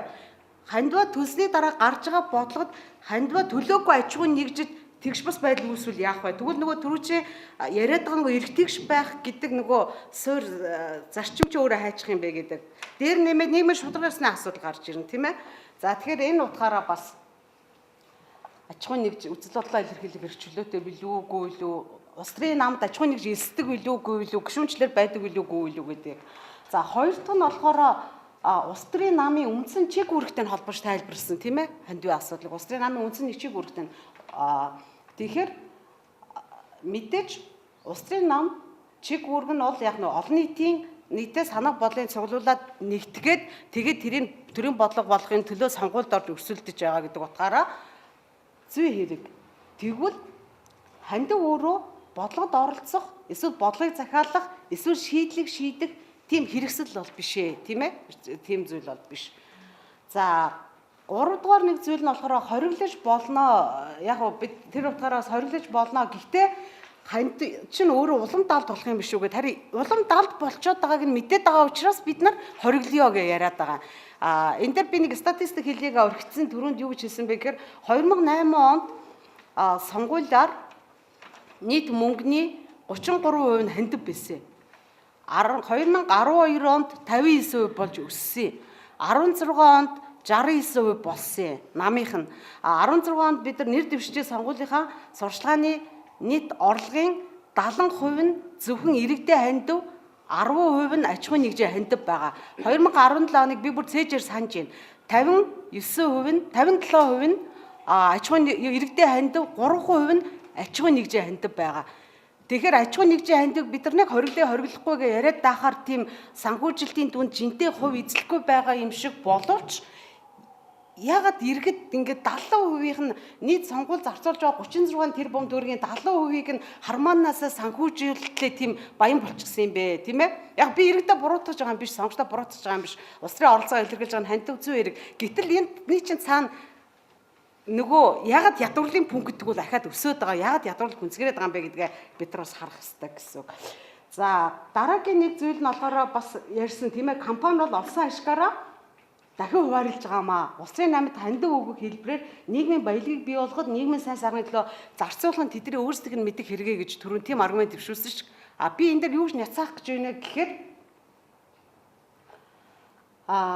аж ахуйн нэгж ашиг болж болно. Угаасаа тэд нар чинь ашиг олох хэрэгцээгээр удирдуулчихсан эцсийн зорилго нь ашиг олох хэрэгтэй тийм үү? Гэхдээ олсон ашигаа харин нийгмийн сайн сайхны төлөө зориулсан зүй хэрэг хуулийн дагуу зарцуулах хэрэгтэй. Хуулийн дагуу зарцуулах хэрэгтэй. Өөрөөр хэлбэл улс төрийн намын олсон ашгаараа улс төрийн намыг санхүүжүүлээд бодлогоо захиалаад давуу байдал бий болгоноггүй эргээл нөгөө эргэтгч байдлыг асуудал нийгмийн шударгасны асуудал гарч ирнэ гэсэн үг.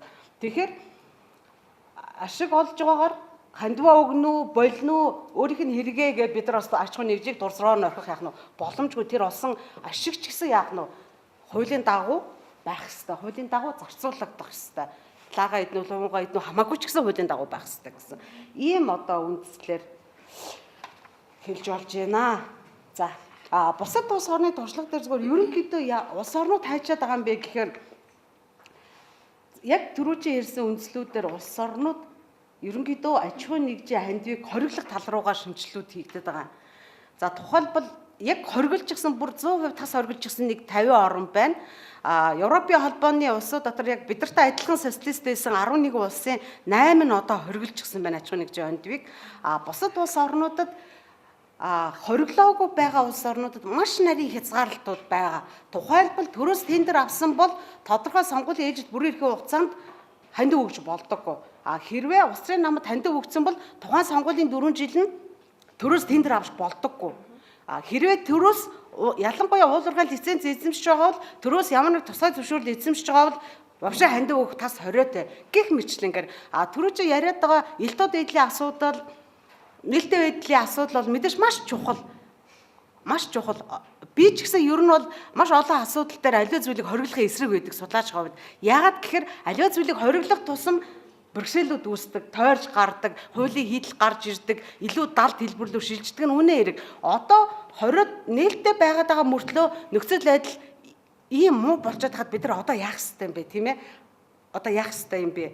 Одоо ингээд нээлттэй болгоч элдод олгоч гээд одоо ч гэсэн байгаа шүү дээ. Нээлттэй бүх процедур нь та нар улс төрийн намын хуулийг, сонгуулийн хуулийг ингээд нэгэсгүй арах юм бол нээлттэй байна, элдод байна, мэдээлэл нь жил тутам мэдээлэл нь олон нийтэд мэдээлэл нь гэл арга замууд л байхгүй болохоос бүгд тэр хуулийн дээр байгаа ш. Тэгээд нөхцөл байдал яг ийм байгаа юм бэ гэдэг. За. За баярлалаа. Надад тэр нэг цаг бага оногдоод байна. Тэгэхээр өнөөдрийн одоо энэ хэлцээнээс нөгөө талын маань барьж байгаа байр суурь бол аж ахуй нэгж өөрөө их чухал юм тийм ээ. Улс төр бол их мөнгөөр явж байгаа.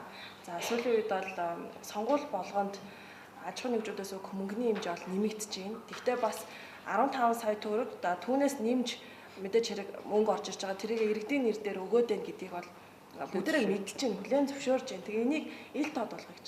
Тэгвэл бид нар тийм ээ одоо энэ улс төр мөнгө хоёрыг сарлахын тулд энэ одоо зүйлийн араас л явж явах хэрэгтэй. Сонгуульд маш хэмжээний мөнгө зарцуулагдаж байна гэдгийг нь бол түрүү хэлчихсэн. За тэгвэл улс төрийн нам чи өөрөө бодлогыг иргэдийн тийм ээ одоо хүсэл сонирхол төр нийцсэн судалгаанд суурилсан тэр одоо мөрийн хөтөлбөрөөр гаргаж ирж сонгуульд өрсөлдөж байгаа. Тэгээ энэ бодлогыг нь иргэд өөрсдөө одоо тэр боловсролт тийм ээ хүн амын боловсролт чиглэсэн бодлого явуулж байна. Эсвэл эрүүл мэндэд байна уу гэдэг тэр зүйлийг нь одоо гих мэтлэн маш олон асуудлууд байгаа. Түүнийг нь харж сонголтоо хийдэг. Тэгэхээр нам өөрөө одоо манай байгаа намууд дээрэс нь сонгуульд нэр дэвшиж байгаа нэр дэвшигчд бол ерөөсөө л бизнесийн компани мэт адил болчихсон.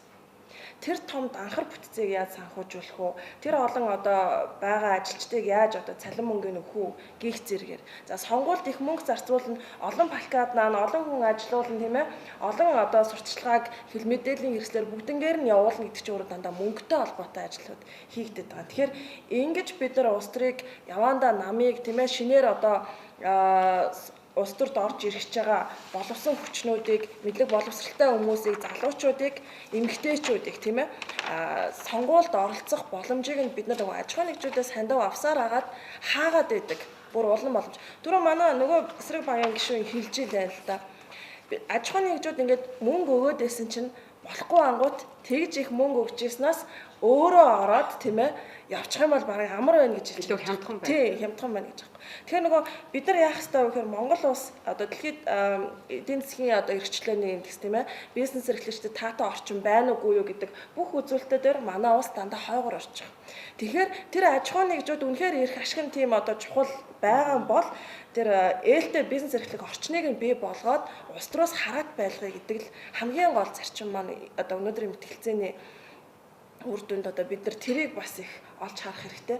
Тэгэхгүй бол нөгөө аж ахуй нэгж ч гэсэн эрх ашигтай парламентод одоо ямар нэгэн хууль баталж яана гэдэг чинь тэдний эрх ашиг орж ирээд байгаа учраас энд мөнгө өгөөд магадгүй 300 сая төгрөг явандаа өгдөг хэмжээний асуудал яригадаад эхлэх юм бол бид энэ нөгөө арай гэж иргэний нэмийн байгууллага судлаачтай гаргаж ирж байгаа олон жилийн хийсэн судалгаа энэ нөгөө нөлөөллийн ажлууд ямар ч үр дүнгүй хэрэггүй бол тэгэхээр бид энэ тэр бизнесээ эрхлэх гээд байгаа бол тэр таатай орчныг, хууль эрхцээ орчныг бий болгоод тусад нь энийгээ салгаж өгөөд харин тэр улс төрийн намууд нэр дэвшигч хэн байх вэ гэдгийг маш чухал бодолцох хэрэгтэй.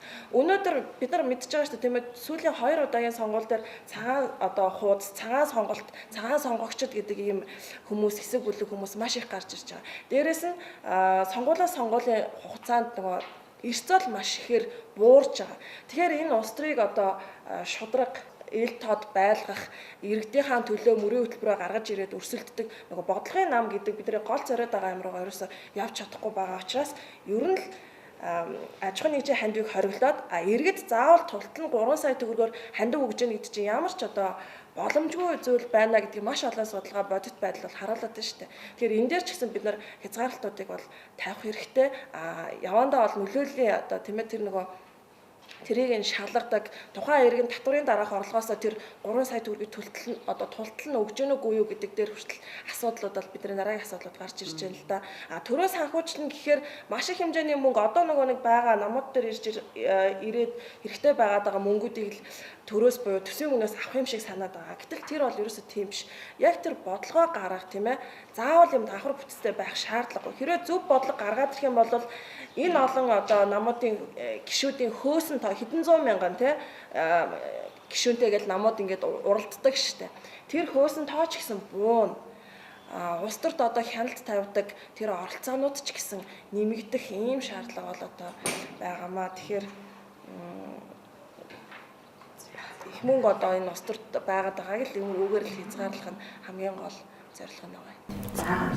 За судлаачдын байр суурь бол нэгэнт хуулиар хандив авах нь нээлттэй байгаа тохиолдолд байсаар байхад яагаад иргэдийн хандив ийм их байгаа вэ гэдэг нь өөрөө асуудал болоод байна те. За тийм учраас нэгэнт л аж ахуйн нэгжийн хандив бага хэрнээ цаагаараа иргэд гэсэн одоо халах авчаар ингээ хандиваа өгсөөр байгаа нөхцөлд хориглох хэрэгтэй. Тэгээд дээрэс нь гаргалгаанууд бол зөндөө байна гэсэн те. Олон улсад бол яг Монголтой ижилхэн нөхцөл байдалтай улс орнууд гэхэд шууд хориг тавиад хандив өгсөн болвол тендерт оролцохгүй байх, эсвэл тендерт оролцож байгаа бол хандив өгөхгүй байх гэдэг ч юм ингээ хувилбарууд маш олон байгаа. Тэгээ бодлогын улс төр болохын тулд боловсрол, эрүүл мэнд гэсэн иргэдэд илүү хамаатай сэдвүүд дээр мөрийн хөтөлбөрөөр гаргадаг. Тэрэн дээр нь иргэд оролцох боломжийг илүү олгодог чиглэл рүү илүү хандуулах хэрэгтэй байна. Одоо аж ахуйн нэгжийн хандив нь бол энэ бололцоог нь хаагаад байна гэсэн байр суурийг илэрхийлж байна тийм. Тэгээд бизнес эрхлэгчдэд ээлтэй бизнесээ эрхлэх ээлтэй таатай нөхцөлийг бүрдүүлээд төрөө санхүүжүүлэх юм бол тэгээд илүү нарийн нөгөө хяналтуудыг жишээлбэл иргэний хандив гэвэл их усүр нь хаанаас байгаа яг тэр төлөх боломжтой хүн үгүй юу гэдэг дээр нь илүү наривчилж ажиллах шаардлагатай байна гэсэн байр суурийг илэрхийллээ. За одоо маш чухал хэсэг байгаа. Оролцогчид асуулт асуух, санал сэтгэлдээ хийлэх ийм боломжтой хэсэг байна. За тэр микрофон дээр урьж. 7 хоног болгон аль нэг сургууль дээр нь очиод хүүхдүүдийг маш олон тоогоор хятад арчдаг. Тэрэн дотор бүр дайнд ашигладаг том буунууд. Тэг яагаад энэний эсрэг бодлого гаргаж чадахгүй, энийг хязгаарласан бодлого. Одоо жишээл Австралид бол нэг удаа тийм явдал болсны дараа хязгаарлах хуулийг гаргаад өгснөөс хойш ахиж ерөөсөө тийм маш шүтэн буюу олноор нь одоо буутай этгээд тийм ээ хүмүүсийг иргэдийг гэмгүй иргэдийг хороосон юм явдал болгоход гараагүй. Америк болж чаддгүй байгаа шалтгаан нь угаасаа сонгуулийн санхүүжилттэй холбоотой. Тэр нь яагаад гэж байгаа гэхээр NRA гэж байгууллага гэдэг National Rifle Association гэдэг. Тэгээд тэд нар нь бол ерөөсөө мөнгө цутгаж идэг. Гишүүдээс асар их одоо татвар авдаг. Тэр мөнгөө буцаагаад улс төрлөд цутгадаг. Тэрнийх нь гайгаар бууны энэ одоо хялгын асуудал одоо ерөн шийдэж чадахгүй бүр ингээд нийгмийн эрүүл мэндийн асуудал болгоцсон байж байгаа. Тэгэхээр ийм бас сүрэг тал байгаа гэдгийг хэлхэн зүйтэй баах гэж бодож байна. Тэгээд дээрэс нь манайх ч гэсэн ингэчвэл яах юм те. Одоо уул уурхай болвол компаниуд бол хамгийн их мөнгөтэй эдийн засагт амгаалж байгаа гэсэн ийм ойлголт байгаа шүү дээ тий. Тэгээд зөвхөн тэдний ашигт үйлчилдэг хуульчтай бодлого гаргахчтай болчвол яах юм? Энийг бид нар тэгээд ил хараад тэгээ яах юм? Нэрээ одоо ингээд хуулийн дагав өгсөн юм чинь тий. Тэрний дараагийн асуудлыг энэ үр дагаврыг нь яаж бид нар менеж хийх юм бэ гэдэг ийм асуулт. Америкийн тэр жишээнээр үйлдвэрлэгчнэр магадгүй сум үйлдвэрлэгчнэр, зэвсэг үйлдвэрлэгчнэр хандив өгсөн нь маш шүтэн болоод байгаа ч юм уу тэр буу эзэмших эрх олгодод байгаа тэрийг татгалзахгүй байгаа гэдэгт бол огт санагддаггүй. Америк нэгдсэн улс үндсэн хуулиараа буу хэрэглэхийг зөвшөөрсөн. Өөрийгөө хамгаалах болцоод. тухайд ямар байдал үүссэн байдлаар төр нь эргээд иргэдэд хамгаалж чадахгүй байдал үүсэнгүүт за та нар буу эзэмшээд өөрсдөө хамгаална гэдэг үзүүлэлт нэмэлт өөрчлөлт орсон. Хоёрдугаар өрчил энэгээр л явж байгаа. За нөгөө талын хэлж байгаа байр суурь буюу шийдэгч байгаа асуудал нь одоо бодлогын нам болгоё гэдэг шийдэл хэлж шүү дээ. Энэний зөв явах хэрэгтэй гэдэгтээ санал нэг байна. Энэний зөв явахад нь хандив саадлаад байгаа. Хандивыг хоригдолчод энэний зөв рүүгээ бид нэр явчихна гэдэгтээ бол бас санал нэгдэхгүй байна. Хандив гэдэг бол өгсөн авсан биш зүгээр нэг өгж байгаа авч байгаа асуудал биш гэж байгаа хэлээ шүү дээ. Энэ ямар хүчтэй вэ гэхээр олон хуулийн эрх зүйн орчны хүчин зүйл нэгдэж нийлж иж цогцоороо тэр зөв рүүгээ явна. Үүн цаадалж байгаа нэг зүйл нь юу вэ гэхээр яг одоо ямар байдал үүсчихэд байгаа гэхээр сонгуулийн зардлаа бид алдсан. Сонгуулийн яг бодиттой гарч байгаа зардал, тайлан тусгасан зардал илт зөрүүтэй, илэрхий зөрүүтэй байгааг бид ингээд анзаарч байгаа. Энэ зөрүүг хэн ч олж харахгүй байгаа. Хэн өгсөн мэддэхгүй байгаа, яаж тусгасан мэддэхгүй байгаа, хууль энд хүрэхгүй байгаа, хуулийн ялтын байгууллагууд энэ рүү оролцож чадахгүй байгаа. Тэгэхээр энэ зөрүүг юу гэдэг нь вэ? Энийг нээлттэй болгоё гэж байгаа илт тод гэдэг байгаа байхгүй. Тэрнээс одоо тайлангаа өгөх ёстой ч юм аудит дээр явуулах ёстой гэдэг энэ хэдэн хуулийн залтуудыг илт тод гэж нэг болох нэг хөшүүрэг мөн боловч миний яриад илэрхийлэх гэдэг санааны илт тод байдал нь юу гэхээр энэ зөрүүг бид нар хармаар байна. Яг хэдэн дөрөв байна. Яг хаанаас өсч вэ? Хоригчуд энэ чи харж чадахгүй байна. Хязгаарчуд одоо харж чадахгүй байна. Тэгэхээр 300 саяыг өгөөд ий гэж байгаа. 300 саяыг өгсөн мэдээлэл ороод ирвэл бид яаж харах вэ гэхээр за энэ компани энэ намд 300 сая төгрөгийн хандив өглөө. Энэ нам төрийн их байвал энэ үүсэлт авахгүй шүү. Ингээл дүгнчихэж байгаа. Энэ нам хандив өгснийг мэдэхгүй бол тэнд цаана үүсэлт аваад байгаа тендер аваад байгаа компаниудыг бид мэдэхгүй шүү дээ. Тэгэхээр ингээд хоёр талаас нь мэдээллийн ноцож байгаа холбох юм мэдээлэлт болчихж байгаа байхгүй юу? Дараагийн нэг тохиол тэр одоо хасах баланстай компанид 300 саяыг хандивлсан мэй гэж бодъё. Хаанаас энэ мөнгө гараад ирв буюу тэр компани өөрийн тайлан санхүү хууль бусаар хөтлөгдөж гинүү үгүй юу? Үнэхээр бодит тайлан байна уугүй юу гэдгийг бид энд харах бас ач холбогдолтой байхгүй юу? Хоёр талтай. Энд бид нар эргээд сүүлийн эдийн засгийн мөнгийг хууль ёсны болгох. Эргээд энэ хууль ёсны бус хэлбэрээр орж ирсэн мөнгийг ил тод болгох. Дээр нь эргээд энэ мөнгөний үйлчлэлд орж төрийн бодлого явж гин үгүй юу гэдгийг харж хянах мэдээлэлт болчихж байгаа байхгүй юу? Энд л ач холбогдол нэ. Тэрнээс би 100% эзэмшдэг компани дээр бүтгэлтэй мөнгөөрөө өгөх үү, карманд буюу хувийн дансанд байгаа мөнгөөр өгөх үү гэдэг нь миний шийдэх асуудал. Дээр нь миний надтай хамт хувьцаа эзэмшиж байгаа 20 хүн хориулаа иргэнээрээ өгөх үү? За компани дээр өгч ногдол шиг авах, ирээдүйд авах ногдол шиг мөнгнөөс өгч гэдэг нь бидний шийдэх асуудал байхгүй юу? Энд ерөөсөө шийдэл биш байхгүй хуулийн этгээд хоригдсон. Ямар ч нөлөө байхгүй. Тэр хэмжээнд бол ерөөсөө ямар ч нөлөө байхгүй. Таргаал хүч. Ганц компаниар биш 20 ажилтнаар таргаал хүч. Тэгэхээр энэ нэг компани өгөх гэжснээр болоод 20 ажилтнаар өгч үү гэдэг бид мэдэхгүй үлдчихэд байгаа байхгүй юу? Мэдэж чадчихвэл эргээд за энэ компани энд бооцоо тавьчлаа. Нэг компани бүгдэн дээр нь бооцоо тавьсан байж яхаа болохгүй гэж. Болно ш. Зөвшөөрөгдөж байгаа юм. Нэг намд нэг удаа л өгч байгаа болохоос 2 удаа өгөхөөр орлуулахаас бүх намд өгч болж байгаа. Дээр нь намд өгчгөөр ингээд ил тод болчих. За тэгтэл нам ялж магадгүй, ялахгүй ч магадгүй, бооцоо тавихгүй ч болно ш.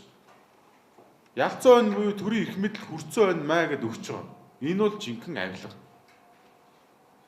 Тэгэхээр энэ мөнгийг бид нар урьдчилаад өгөх хэлбэрлэл нь илүү ингээд төлхөө явуулвал харьцангуй ил тодоор мөнгө нь орж ирээд санхүүжхийн боломж нэгдэх гээд байгаа юм.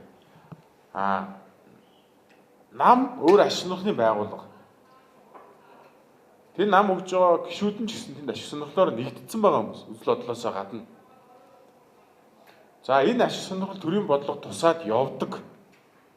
Гэхдээ бид нэг юм мэдмээр байна. Хиний бодлого хаана яаж тусч байгаа? Энэ нь тэгшгэн байж чадж гин үү, тэгшвэж чадж гин үү? Хит дамгаа ихийг олгоод ийн үгүй юу гэдгийг дүгнэлт хийхэд бид мэдээлэл хэрэгтэй байхгүй.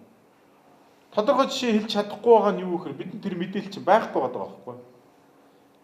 Тийм учраас энийг би ил тод байгаа гэдэг ааш. За тэгэхээр бид бол одоо ингээд аль ч тохиолдолд бол энэ ардсан нийгмийнхаа шин чанарыг хадгалах нь маш чухал. Яг тэр манай энэ ардсан нийгмийн одоо хамгийн гол одоо авч явж байгаа шин чанар бол ил тод нээлттэй байдал байгаа. Тэгэхээр бид нар ил тод нээлттэй байдлыг бол бүх төвшөнд бол хадгалж хамгаалж зохицуулж явах ёстой.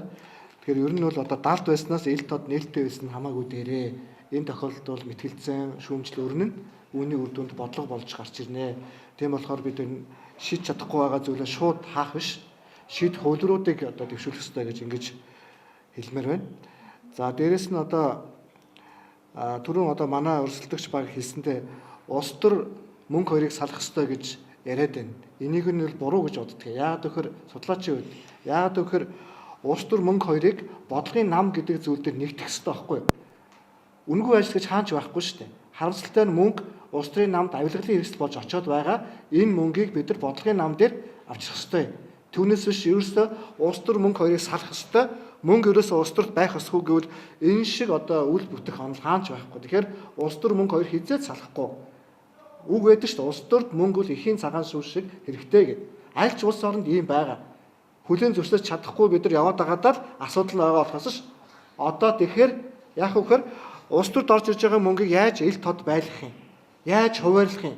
Энэ мөнгийг тэнд байгаа нөхдөөд нь хармандаа аваад хийчихгүй тулд яаж бодлого боловсруулахад энэ мөнгийг оруулах уу гэдэг энэ чиг шугамаар бид нар тогтоох хэрэгтэй. Тэгэхгүй зүгээр ингээл улс төр мөнгө хоёулаа балаа муухай гээд улс төрийн намыг 20 жил үзэн яасан. Улс төрийн намд нь аль дээрэмч улаачд нь очиж суудсан. Гэтэл улс төрийн нам гэдэг бол яг засгийн их авдаг л институт л байсан шүү дээ. Институт л байгаа шүү дээ. Тийм ээ. Тэгэхээр улс төрийн намаа чадахжуулах хэрэгтэй, бодлогын нам болох хэрэгтэй. Яг бодлогод мөрийн хөтөлбөрт мөнгө өгөх ёстой улсууд нь яг бодлогод нь мөрийн хөтөлбөрт мөнгө өгдөг тэр зохицуултыг л бид нар бий болгох ёстой. За. Ер нь яг сүүлд гарсан IDEA-гаас гаргасан одоо Бэрто нарын судалгааны үр дүнгээр бол ер нь улс төрийн намуудыг одоо ялангуяа сонгуулийн үеэр аж ахуй нэгжээс авж байгаа энэ хандивыг баг багаар нь бол хязгаарлах нь зөвөө гэсэн нэг ийм судалгааны үр дүн гарсан байлээ л дээ. Тэгэхээр би энэ дээр зүгээр нэг ийм асуулт байгаа юм. Улс төрийн намаас нөгөө хүнийх гэж ярьдаг шүү дээ. Улс төрийн намаас намд итгэхгүй байдал улам ихээр нэмэгдэжээ л да. Одоо сүүлийн судалгаануудаас харахад өөрөөр хэлэх юм бол арчсан намд ч ардын намд ч аль алинд итгэхгүй байгаа. Цаад шалтгааны үе юм бэ гэхээр энэ хоёр ч хооронд ялгааг болчиход байгаа байхгүй. Ялгаа нарилцсан учраас хүмүүс итгэхгүй болчиход. Яагаад ялгааг болчихоо гэхээр яг үүндээ том компаниуд гэх юм уу аль альнийг хоёулангийн санхүүжүүлдэг. Ардын намыг санхүүжүүлдэг, арчсан намыг санхүүжүүлдэг. Тэгэхээр эцсийн нүндээ альч нам гарсан гэсэн яг тэр хүмүүст ашигтай бодлого тэр том компаниудад үйлчлдэг тийм л улс төр яваад байгаа учраас хүмүүс улс төрийн намд итгэл нь буураад байгаа байхгүй. За энэ бол яг Питер Мейерийн судалгааны маш олон жилийн судалгааны үр дүнд гарсан ерөнхийдөө дүгнэлт. Тэгэхээр зүгээр миний хувьд болохоор улс төрийн аж ахуй нэгжээс авж байгаа хандивыг бүрэн хориглох гэхээс илүүтэйгээр аж ахуй нэгжч бай, иргэнч бай адилхан нэг намд л хандив өгнө гэдэг тийм зарчим байж болох уу? Тийм зарчмыг хуульчж болох уу? Аль талаас нь асуумаар байна. Ерөөсөө нэг л намд та хандив өгөх ёстой. Та айлч намд хандив өгч болно. Гэхдээ тэр нь зөвхөн нэг намд авах ёстой. Тэгэхгүй бол хоёр намд юм уу бүх намд хандив өгчгөөрөө тэр намууд ерөөдөө бол нөгөө эдийн засгийн улс төр идчихнэ гэж хэлээд байгаа байхгүй идчихэж байгаа байхгүй ерөөдөө.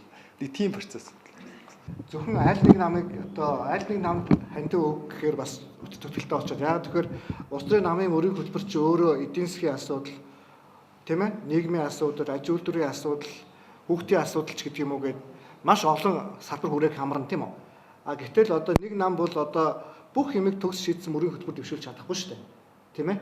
Одоо магадгүй ардсан нам аж үйлдвэрийн талаар тодорхой маш оновчтой бодлого тодорхойлсон байлаа гэж бодоход магадгүй одоо Монгол ардын хувьсгалт нам тийм үү нийгмийн асуудал дээр маш оновчтой бодлого тодорхойлсон байна гэд тохон хүн бодож болно шүү дээ. Гэтэл одоо юу гэдгийг байгаль орчин дээр ардын нам маш оновчтой бодлого тодорхойлсон байна гэж бодвол тэр хүн яах вэ? Аль нэгэнд нь нөх болно да. Тэгэхээр бол тэр хүний сонголтын асуудал байсан дээр баг. Аль намд нь нөх яах юм тийм ээ? Магадгүй одоо нэг 10 цаастай явж ивэл тийм үү 5 цаасын одоо арчсан нам руу нөгөөд 3 цаасын за танаа энэ намын одоо энэ бодлогыг чи би дэмжиж байгаа шүү гэдгээ илэрхийлээд өгөх гээд байгаа байхгүй. Тэрнээс л одоо мөнгө өгөх гээд байгаа даа ш. Танаа энэ бодлогыг чи би дэмжиж байна. Тийм болохоор би танад 3 4-өө хандив болгож өглөө ш. За танаа энэ бодлогыг чи би дэмжиж байна. Энэний төлөө та нар явна үсттэй. Магадгүй ялуул эсвэл одоо хамтсан засаг байгуул энэний төлөө явна шүү гэдгийг хэлээд би 2 цаасаа өгдөг. Тэр сонголт нь бас байх ёстой болов гэж бодож. Тэгэхгүй бол үлдчихээр одоо нэг намд 5 цаасаа өгчөөл тэгээд одоо хууль зөрчих гээд шүү дээ.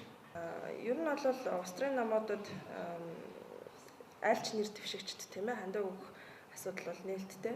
Гэхдээ энэ дээр нөгөө нэг бид нар хандив дээр бас нэг харах ёстой гол зарчим маань юу вэ гэхээр жишээлх юм бол хандив өгж байгаа одоо иргэн маань тийм ээ тэр хандиваа тухайн ямар бодлогыг нь дэмжиж өгж байгаа вэ гэдэг зарцуулалт буюу зориултыг нь зааж өгдөг.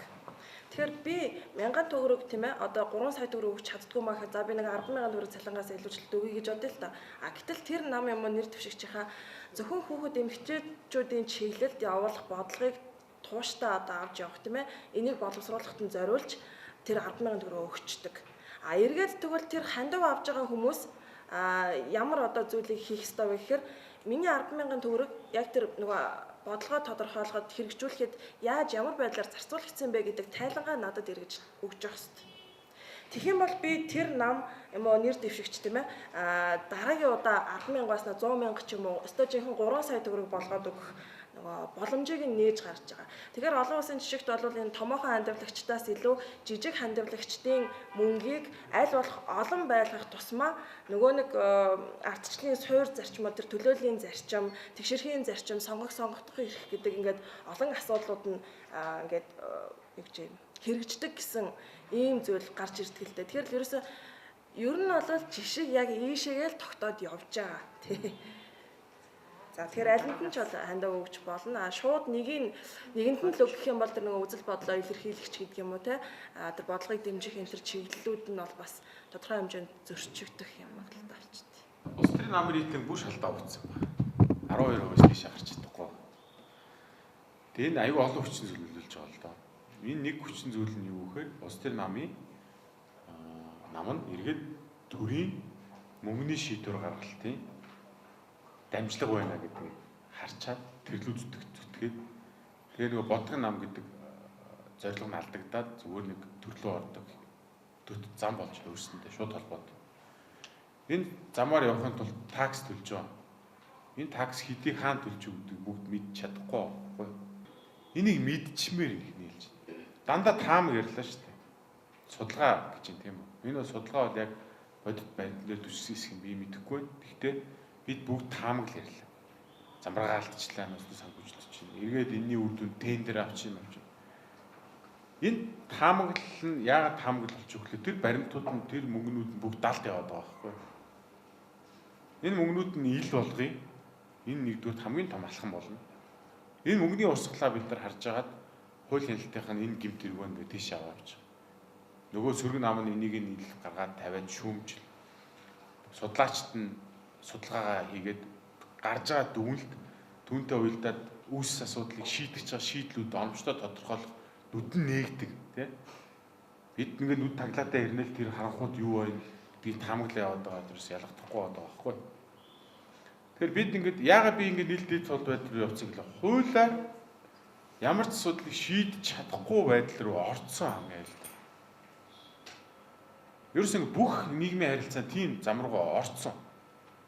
Хууль байгаад илэрхийн нүдэн дээр хийгдсэн гэмт хэрэгт ял өгч чадхаа болцсон. Энийг мөрдөн шалах ажиллагаа хийдэг мөрдөгчнөр нь дарга нарын өмнө очиж ёслолцсон. Магадгүй дарга нар нь очиод одоо нэг бичлэг янз бүрээр баригдсан баг. Хууль хяналтын байгууллагыг нүдэн дээр чинь шүүхтэн цуг аваад 3 өстөж Германд хийцэн. Ийм үед бид одоо хууль хэрэгжих асуудал яриад байгаа нь одоо хэрэгжүүлэх одоо бодиттой хэрэгжүүлж чадна гэж ерөөс идэхэ байцсан. Үндсэн хууль нь өөрөө байхгүй болцсон шүү дээ. Шүүхцэгтэл нь байхгүй болцсон. Тэгэхээр энэ ил тод байдал биднийг аврах юм байна гэдэг рүү би ерөөс орж байгаа. Нэг мэдээлэл нээлттэй бол эн чинь биднээс гадна гадаад улсууд, засгийн газрууд, тусгай байгууллагууд судлаачид олон улсын байгууллагууд бүгд харж байгаа. Мэдээлэл нь хаалтбал ил мэдээлэлээр хийж байгаа дүгнэлт чинь байгаа онохгүй байхгүй. Тэгэхээр бид бүр ингэ шалдаа бууцнаа бид зөвшөөрөх хэмжээнд нээлттэй болгоё. Бүр бүх систем нураад унтсан гэдэг хэмжээнд харуул. Одоо бид ингэ хоос хууртаад тэрийг ойлгохгүй яваад байгаа нь хамгийн том аял байхгүй. Асуулт нь зөвхөн нэг намд хандив өгдөг байвал яасан бэ гэдэг. Энэ одоо хязгаарлах их төвөгтөл дөө. Нөгөө дэлхийн 2 дугаар дайны үед ялж байгаа Сталин хүүд нь 3, ялгаж байгаа Гитлер хүүд нь 2 адгаа өгье гэж ярьж ирсэн гэсэн тийм. Тэр шиг ер нь бол яг зүгээр энэ нээлттэй л шүү дээ. За дараагийн асуулт. Йоо би сая зөв ганцхан юм чи сая яг яриад байгаа энэ бүр болохоо болцсон шалгандаа хүрцөө одоо бүр ингэ болохоо болчиход одоо бүр хуулийн бас арга замаар гэсэн юм яриад гэж. Тэгэхээр энэ ингэтлээ дорцсны шалтгаан чинь өөрөө мөнгө л олж байгаа. Саяын бүх яриад байгаа тэр бүх муу мухай болгоны чинь эхлэл өөрөө энэ мөнгөтэй холбоотой байгаа юм шүү. Гэтэ мэдээж олон хүчин зүйл байгаа гэдэг хүлээн зөвшөөрөх хэрэгтэй. Тэг бас нэг боломж олцсон дээр нь хэлэхэд бодлогын нам болж төлөв шиг асуудал дээр хандив бол нэг зүйл гэдэг бид нар зөвшөөрч байгаа шүү. Бид нар ч тэгэж ярьж байгаа. Бодлогын нам болгоход зөвхөн энэ аж ахуйн нэгжийн хандивыг хориод бид нар тэрийг ингээ бодлогын нам болгоод ингээ бүх юм гой болгох чинь гэж бол бид нар ч гэсэн тэр ботхгүй байгаа. Яг бол энэ өөрөө намын бүртгэлийн асуудал, гишүүнчлийн асуудал тийм ээ. Илүү өргөн хүрээтэй төрийн санхүүжилтийн асуудал гэдэг маш олон асуудалтай холбогдох байгаа гэдгийг бол үдээ зөвшөөрж байгаа. Ахаад бас нэг зүйл нэмж хэлэхэд аж ахуйн нэгжийн хандивч гэсэн улс төрийн санхүүжилт дотороо яг энэ хүрээнд бий болоод байгаа энэ бүх проблемуудын дотроос бас нэг л одоо хэсэг нь болохоос биш бас бүхэлдээ энүүтээс холбоотой биш гэдгийг бас нөгөө талдаа хэлчихье гэж утсан. За. Одоо хуулийн этгээдээс өгөөд байгаа энэ улс төрийн намд өгж байгаа хандив өөрөө ил тод биш байгаа нь ингээ асуудал болоод байна. Тэгвэл ил тод одоо ингээ ил тод байлгах юм хуулийн одоо механизмууд бол байгаад тахад энэ өөрөө ил тод биш байна. Тийм болохоор үүнийг ерөөсөө хоригдчихъя гэсэн нэг талаас юм зүйл ярьж байна. Нөгөө талаас болохоор одоо тэгвэл энэ ил тод байгаа биш хандивыг бид нар хандивын хэмжээг заавал хязгаарлаж өгөхгүйгээр шууд ингээд хязгаарлалтгүй аль эсвэл арай хэмжээг нь ихсгээд өгчих юм бол энэ өөрөө ил тод болоод ирнэ гэсэн ийм зүйлийг ярьж байна л та.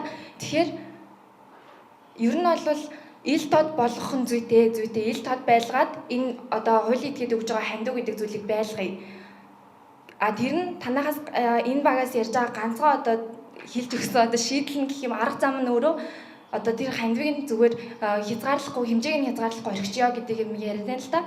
Тэгээ миний хувьд бол энээс өөрөөр тэгвэл шийдвэрлэж болох ямар арга зам байгаа юм бэ? За хандивын хэмжээг ихсгчээ тэ аль эсвэл хязгаарлахаа болчих. За өөрөөр тэгвэл ил тод болох ямар арга зам шийдлүүд байж болох юм гэдгийг сонсомоор байна. Дээрэс нь тэр хандивын хэмжээг бүр ингээд ямар ч хязгаарлалтгүй болгочхоор нам чи өөрөө яг хэний төлөө үйлчлэх юм бэ гэдэг асуудал явчихна. Тэнгүүд одоо манай нам мөрийн хөтөлбөрөөр батлахдаа 1 сая төгрөг өгсөн миний төлөө биш 300 сая төгрөг өгсөн тэр компани төлөө мөрийн хөтөлбөр батлах боломжтой юу? Тэгээ энэ асуудлыг эргээд нөгөө та хоёр багийн хоёр санал нийлж байгаа зүйл чинь нам өөрөө бодлогын нам биш байгаад байна. Бодлогын нам байлгах хэрэгтэй гэдэг зүйл дээр санал нийлж ийн гэж харж байна. Тэнгүүд бодлогын нам байлгахыг гээд бодох юм бол би 300 сая төгрөг би сая төгрөг өгсөн миний төлөө бодлогын нам маань шийдвэр гаргах юм уу? Аль эсвэл тэр 300 сая төгрөг өгсөн компани төлөө мөрийн хөтөлбөр батлах юм уу? Энэ их сонирхолтой байна. Бид одоогоор 300 сая төгрөг өгсөн нь үйлчлээд ийн үү? 3 сая төгрөг нь өгсөн нь үйлчлээд ийн үү гэдгийг мэдэхгүй байгаад байна шүү дээ. Гарч байгаа хуулиуд чинь хэнд нь үйлчлээд байгааг мэдэхгүй байгаад байна. Магадгүй нийтэд тэгш хүртээлтэй нэг одоо олон нийтийн төлөө энэ хууль гарч байгааг үүсэх. Гэхдээ мэдэхгүй байгаа хам учир байгаа байхгүй. Хэрвээ 300 саяг хэсэг бүлэг аж ахуй нэгж ч юм нэг аж ахуй нэгж өгсөн гэдгийг би мэдчихвэл энэ аж ахуй нэгж тендер өгчүүд болохгүй маа гэж бид шүмжлэх болцоод олж байгаа байхгүй юу. Хоёр талын мэдээлэл болж байна. Тендер өгсөн юу хандив өгсөн. Тэгэхээр энэ хоёр талын мэдээлэл бол хандив тендер энд өгөөд ивэл бид энэ хандивын үр дүн энд гараад байна гэдгийг бид олж чадахгүй байхгүй юу. Тийм учраас энд хэдэн төгрөгийн хандив аль намд нь өгж байгаа нь намын засаг авлаа засаг авж байгаа хөвцөлтөд үйл ажиллагаа явуулахдаа тийшээ хазаагаад энэ үгүй байна уу гэдэг бид нь харна. Энэ намын хандив бол уг нь бол юунд зориулагдах вэ? Энэ мөрийн хөтөлбөрийг хэрэгжүүлж ил хандив. Энэ зориулагдана. За энэ мөрийн хөтөлбөр дотор маш олон харилцааг зохицуулж байгаа. Зорилт тавьсан байгаа. Дээрэн дээр аж ахуй нэгж гэдэг чинь санал өгөх хэрэггүй байхгүй юу? Тэгэхээр хүссэн үсээгөө саналын авахын тулд нэг хүнд зориулсан буюу олон нийтэд зориулсан мөрийн хөтөлбөр гаргаж өрсөлдүүлж бид нар санал авна. Одоо намуудтай бид нар гэх намууд те. Тэгээд санал авсны дараа үйл ажиллагаа явуулахдаа тэр мөрийн хөтөлбөрөө биш энэ компани руу зориулаад явуулж байгаа гэдэг бид нар одоо таамаглаж дээ тэгж байгаа гэж таамаглаж штэ. Тэгвэл энэний төлбөр хаана хийгдэж үү гэдгийг бид нар олж чадахгүй байхгүй юу? Тэг хандивт хийгдэж үү? Төр авсны дараа нь авилгаар өгч үү гэдгийг бид нар олж авч чадахгүй байхгүй юу? Энийг л амьдаа нэг хайх гэдэг санаа. нэмээд хэлжээ. Тэгээ ямар зохицуулалт байна вэ гэдэг санал хуулиар зөвшөөрж байна гэхээр нэгдүгürt нь бол одоо бид бол хуулийн одоо энэ санал дээр бол компани хувь хүний нэрээр хандив өгөөд ингээд халуучлаад яваад байгаа зүйлийг л дасан зогсоохыг зорж байгаа. Тэр хүрээндээ бид нар бол одоо яг нэгдүгürt нь бол одоо аж ахуй нээж компани хувь хүний нэрээр халахвчилж хандив өгөхийг хуулиар хоригломоор байна. Нэгд. Хоёрдугаарт нь энэ чинь бас дэмжсэн хөшүүрэх хэрэгтэй шүү дээ. Хандив өгсөн бол тэр хэмжээгээр нь татвараас чөлөөлждөг болмоор байна. Тэгвэл аж ахуй нэгж байгууллага хандиваар нэг санаа зовох юмгүй үгүй шүү дээ. За нэг 20 сая төгрөгийн хандив өглөө гэхэд энэ маань татвар чөлөөлөгдчих юм бол заавал хувь хүний нэрээр өгч тийм ээ явж яхаар өөрийнхөө нэрээр өгöd татвараас чөлөөлөгч чинь энэ нь бас давуу тал гэж ойлгож урамшуул өгөх юм бол өөрийнхөө нэрээр өгдөг болно байх гэж бодож байгаа. Дээрэс нь одоо энэ хандив өгж байгаа зорилго үндслээ бас тодорхой тайлбарладаг энийхээ ашиг сонирхлоо ил тод бичдэг болгочмоор байна. Дандаа хувийн ашиг хонжоо хайж хандив өгдөг хүмүүс тийм олон биш ээ. Бас нийтийн ашигын төлөө бодож хандив өгж байгаа хүмүүс зөндөө байгаа. Бүгдийг бас харлуулах шаардлага бол байхгүй. Хувийн ашиг хонжоо хөөж байгаа усуд нь тэр зорилгоороо өгдөг юм байгаа үз. Гол нь үндэслэл ашиг сонирхол юмаа ил тод зарлах хэрэгтэй. Гэхдээ би бол тэр нийтийн төлөө ил тод мөнгө өгч байгаа усуд нь илүү байх байхаар гэж бодож байгаа. Дээрээс нь хандивын хэмжээ бас бага байна гэж бодож байгаа. Одоо нэг 50 сая төгрөгийн хандив аж ахуй нээж өгчий гэж бодоход 15 сая төгрөгөөс хэтрэхгүй гэхлээр яах вэ? 15 сая өгөөд үлдсэн одоо 35 сая хувь тусаал өгөх болж байгаа байхгүй юу? Тэгэхээр ямар хэрэг байгаа юм тийм үстэй. Дээд нь нэг 50 сая төгрөг ч юм уу 100 сая төгрөг хүртэл өгч болно гэд заачих л да. Тэгвэл тэр нэг 45 50 сая төгрөгөө өгчөд нууж хаахгүй л өгчөд. Тэгээд гол нь тэр аж ахуй нэгж байгууллагыг тэгээд ил тод зарлаад өгчхөөр тэр нь олон нийтийн хараа хяналтанд орчин. Тэгээ бүгдээрээ хараад хянаа сууж байгаа байхгүй юу? Энэ хүн одоо энэ компани 100 сая төгрөгийн хандив өгсөн. Тэр хүн сайн санаасаа өгсөн байж болно шүү дээ. Тэгээд энэ 4 жилд энэ ямар үйлчлэгээ авах нь яах нь гэдгийг бүгдээрээ хараад суучих л да. Тэр нь л чухал байна. За, хоёр тал маань хоёр зүйл дээр ижлэхэн байр суурьтай байна гэж харлаа. Нэгдүгээрт нь болохоор иргэдч вэ, аж ахуй нэгжч вэ хэрвээ хандив өгж байгаа бол зорилгоо тодорхой илэрхийлж бичээд хандиваа нээлттэй өгдөг байх. Дээрэс нь иргэд тэр хандиваар ямар үйл ажиллагаа, ямар мөрийн хөтөлбөр хэрэгжүүлсэн бэ гэдгээ улс төрийн намууд иргэд тайлхнадаг байх ёстой гэдэг дээр байр суурь нэгдэж гин гэж ойлголоо. Мөн судлаачдын багаас болохоор олон ардчлалын зарчим, суур зарчим гэдээ хоёр баг хоёулаа яриад байна тий. Тэгэхээр энэ дээр болохоор судлаачдын багийн зүгээс болохоор олон жижиг хандивыг цуглуулах буюу иргэдээс хандив цуглуулах нь илүү нөгөө ардчлалын зарчмаа хэрэгжүүлэх, сонгогчдын оролцоог нэмэгдүүлэх ийм боломжийг бүрдүүлж байгаамаа гэж байна. Нөгөө талаас хуульчдын баг болохоор мөрийн хөтөлбөр нь одоо сонгогдоод гараад ирсний дараа авилга байдлаар мөнгө өгч яхаар урьдчилаад өгөх боломжийг бий болгох нь өөрөө энэ хуулийн этгээдийн хандив өгөх гэдэг хуулийн заалт юм аа. Тэгэхээр энийг хязгаарлах нь буруу байна гэж үзсэн байна. За ингээд сүүлийн 3 минут болгочихъя тий. Олон сонирхолтой асуудлууд бол яригдлаа. Мэдээж бидэрт бол яг ямар хөлбөр байхыг нь бол бид нар шийдэхгүй. Бид нар тийм эрхэмлэлтэй хүмүүс бол биш. Харин бас энд ямар одоо сайн тал байх юм, ямар саар тал байх юм, зохицуулалтын ямар хувилбар байж болох юм бэ гэдэг дээр бас бид богино хугацаанд ч гэсэн саналаа солилцох боломж олгосон. Бас том болгоомжтой талдаа бас хөлцээр саналаа яаж бас бидний саналыг бас хууль тогтоогчдод хүргэх ажлыг хийх бас тэрэн болон байнгын хорооны бас талхад хэлмээр байна. Тэгэхээр аж ахуйн одоо мэдээж асуудал бол байна, бэрхшээл бол байна. Тийм ээ шийдлийн маш олон янзын хувилбарууд бол байна. Маш олон сайн туршлагууд байна, тийм ээ.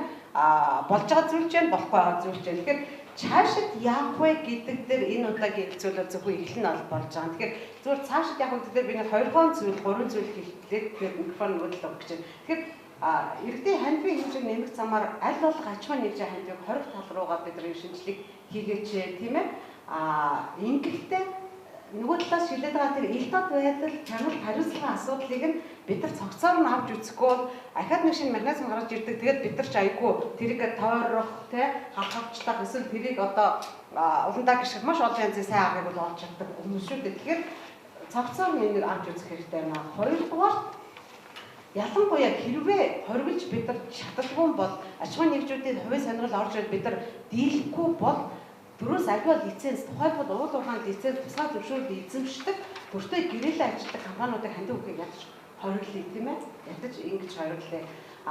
Эсвэл хандив өгсөн компаниудыг тодорхой хугацаанд төрөөс тендер авахыг яах нь хязгаарлаж өгье. За 3 дахь гол шийдэл бол бид нар аж ахуйн нэгжийн хандивыг хэрвээ хорчих юм бол нөгөө талдаа төсвийн санхүүжилтийг, төрийн санхүүжилтийг нэмэгдүүлэх ямар боломж, арга зам, хэлбэр, хувилбар байж болох вэ гэдэг дээр дараагийн олон удаагийн ийм хэлэлцүүлгүүдийг хийжээ гэсэн ийм бас саналаар өгүүлж байна.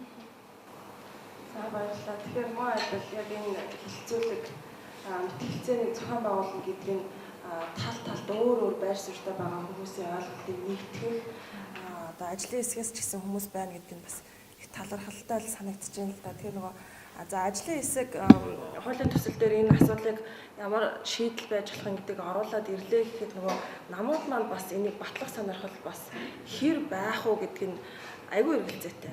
Энд ч одоо маш олон жил яригдаад за яг хуулийн төсөл дээр нэлээд боломжийн хувилбарууд орж ирсэн ч гэсэн дахиад ажлын хэсэг гараад дахиад нөгөө хуулиа дахиад бичихтэй найруулах ийм ажлууд хийгдээд байгаа нь нөгөө интернеттэй ил тод байх гэдэг боломжийг бүрдүүлж өгөхөд саад учруулж байгаа. Маш олон жилээр сунгаж гин гэдэг чинь тэр хооронд нөгөө ямар сайндаа түрүүний жишээл одоо надад их сонир инээдтэй санагдаад байгаа юм л да. Мөнгө өгөө дийлэхгүй нэ одоо өөрөө мөнгөө зарцуулаад орчие гэдэг нь л тийм боломжийг тэр нөгөө бизнес эрхлэгчдэд хүртэл бодох тунгаах тийм кейсүүдийг хүртэл зөндөө гаргасан байна гэдэг чи одоо бид энэ цагаас хойш ухрах боломж ерөөсөө байхгүй гэдгийг нотолж харуулж байгаа нэг хэлбэр болж байна. Тэгэхээр дараагийн одоо энэ нэлээд одоо бодлогот зөв хувилбарыг гаргаж ирэх ийм одоо илтгэл мэтгэлцээ юм бодлогын саналуудыг гаргаж ирэхэд аль аль талууд хамтарч бүгдээрээ сайхан олон талаас нь ярилцах, зөвлөлдөх ийм жишгүүд бол их хийх зөв юм. Тэгээд нэг ийм байдаг. Манайдынхаа нөгөө энэ болохгүй байна. Хуулийн энэ заалтыг ингэж хэрэглээд байна. Одоо ингэ хоригдчихъя гингүүт нөгөө сонгуулийн том сурчлагаануудыг хоригдсан чинь газраар дөрөв нэг ийм сурчлагаанууд гарч ирэл хөвлөрөөлсэн шүү дээ. Тэр шиг тийм юмнууд үүсчихвээ. Тэр олон талаас нь сайн авч үзэх хэрэгтэй л асуудал байна л да. За баярлалаа. За яагаад би одоо нээлттэй ил тод байдал хэрэгтэй юм бэ гэдэг нь ихлээр одоо зөв нэг жишээ хэлэхэд жижиг дунд үйлдвэрлэлийн асуудал байгаа. Энэ дээр энэ хулгай илэрхэд ганцхан хуулийн зүйл заалт нөлөөлсөн улсын бүртгэлийн тухай хуулийн 12 дугаар зүйл дээр хувьцаа эзэмшигчдийн мэдээлэл нээлттэй болно гэсэн энэ ганцхан заалт энэ том хулгайг илэрхэд нөлөөлсөн. За илэрчлээ. За ямар хариуцлага тооцох вэ? Эрүүгийн хариуцлага тооцож чадахгүй байгаа. Энэ бол чадахгүй юм шиг байна. Цаграаны шүүхтэр бид нэг хэл гаргаа явж байгаа энэ дээр ялахгүй, ялж чадахгүй баг. Энийг бол одоо бид зөвшөөрөд байгаа. Ялах боломжгүй байдал орцсон. Тэгэхдээ үр дүн ямар үр дүн гарсан бэ гэхээр нөгөө хулгайчийг бид хулгайч биш болгож чадахгүй юм байна. Гэтэ хулгайчд байдаг нэг чанар нь юу гэхээр аим айдаг, илэрхээс айдаг, баяртахаас айдаг. Энэ шиг юмыг ил болгочоор шүүмжлүүд өрнөн, тал бүрийн байр суурь гарч ирнэ. Ингэхээр тэр хууль бус үйлдэлд тасан зогсоохгүй ч гэсэн болгоомжлоод ингээд эрс багасдаг юм байна. Тэгэхээр нээлттэй ил тод байдал гэдэг бол өөрөө ийм одоо ингээд нэг жижиг одоо ингээд илэрхий ийм ойлгомжтой үг боловч цаанаа ийм эрг үр дүнгууд ингээд том үр дүнгууд гараад ингээд сайн зүг рүү явж идэг юм хандлага өссөн бий болгоод юм байна. Тэгэхээр нээлттэй ил тод болгоод тэр ирсэн мэдээлэлдээ бид анализ хийгээд шүүмжлээд өөрийн байр сууриа илэрхийлээд явахыг уриалж байна. Тэ. За баярлалаа. Энэ Австрийн намын тухай хууль ер нь бол манай одоо нийгэмд тулгамдаад байгаа асуудал бол үнэхээр бид бол нөгөө хөрсөн дээрээ буусан амьдралдаа нийцсэн хууль хийж чадахгүй байгаад бас хуулийн хэрэгжилт үнэхээр сул байгаад бас хамгийн их санаа зовоож байгаа асуудал.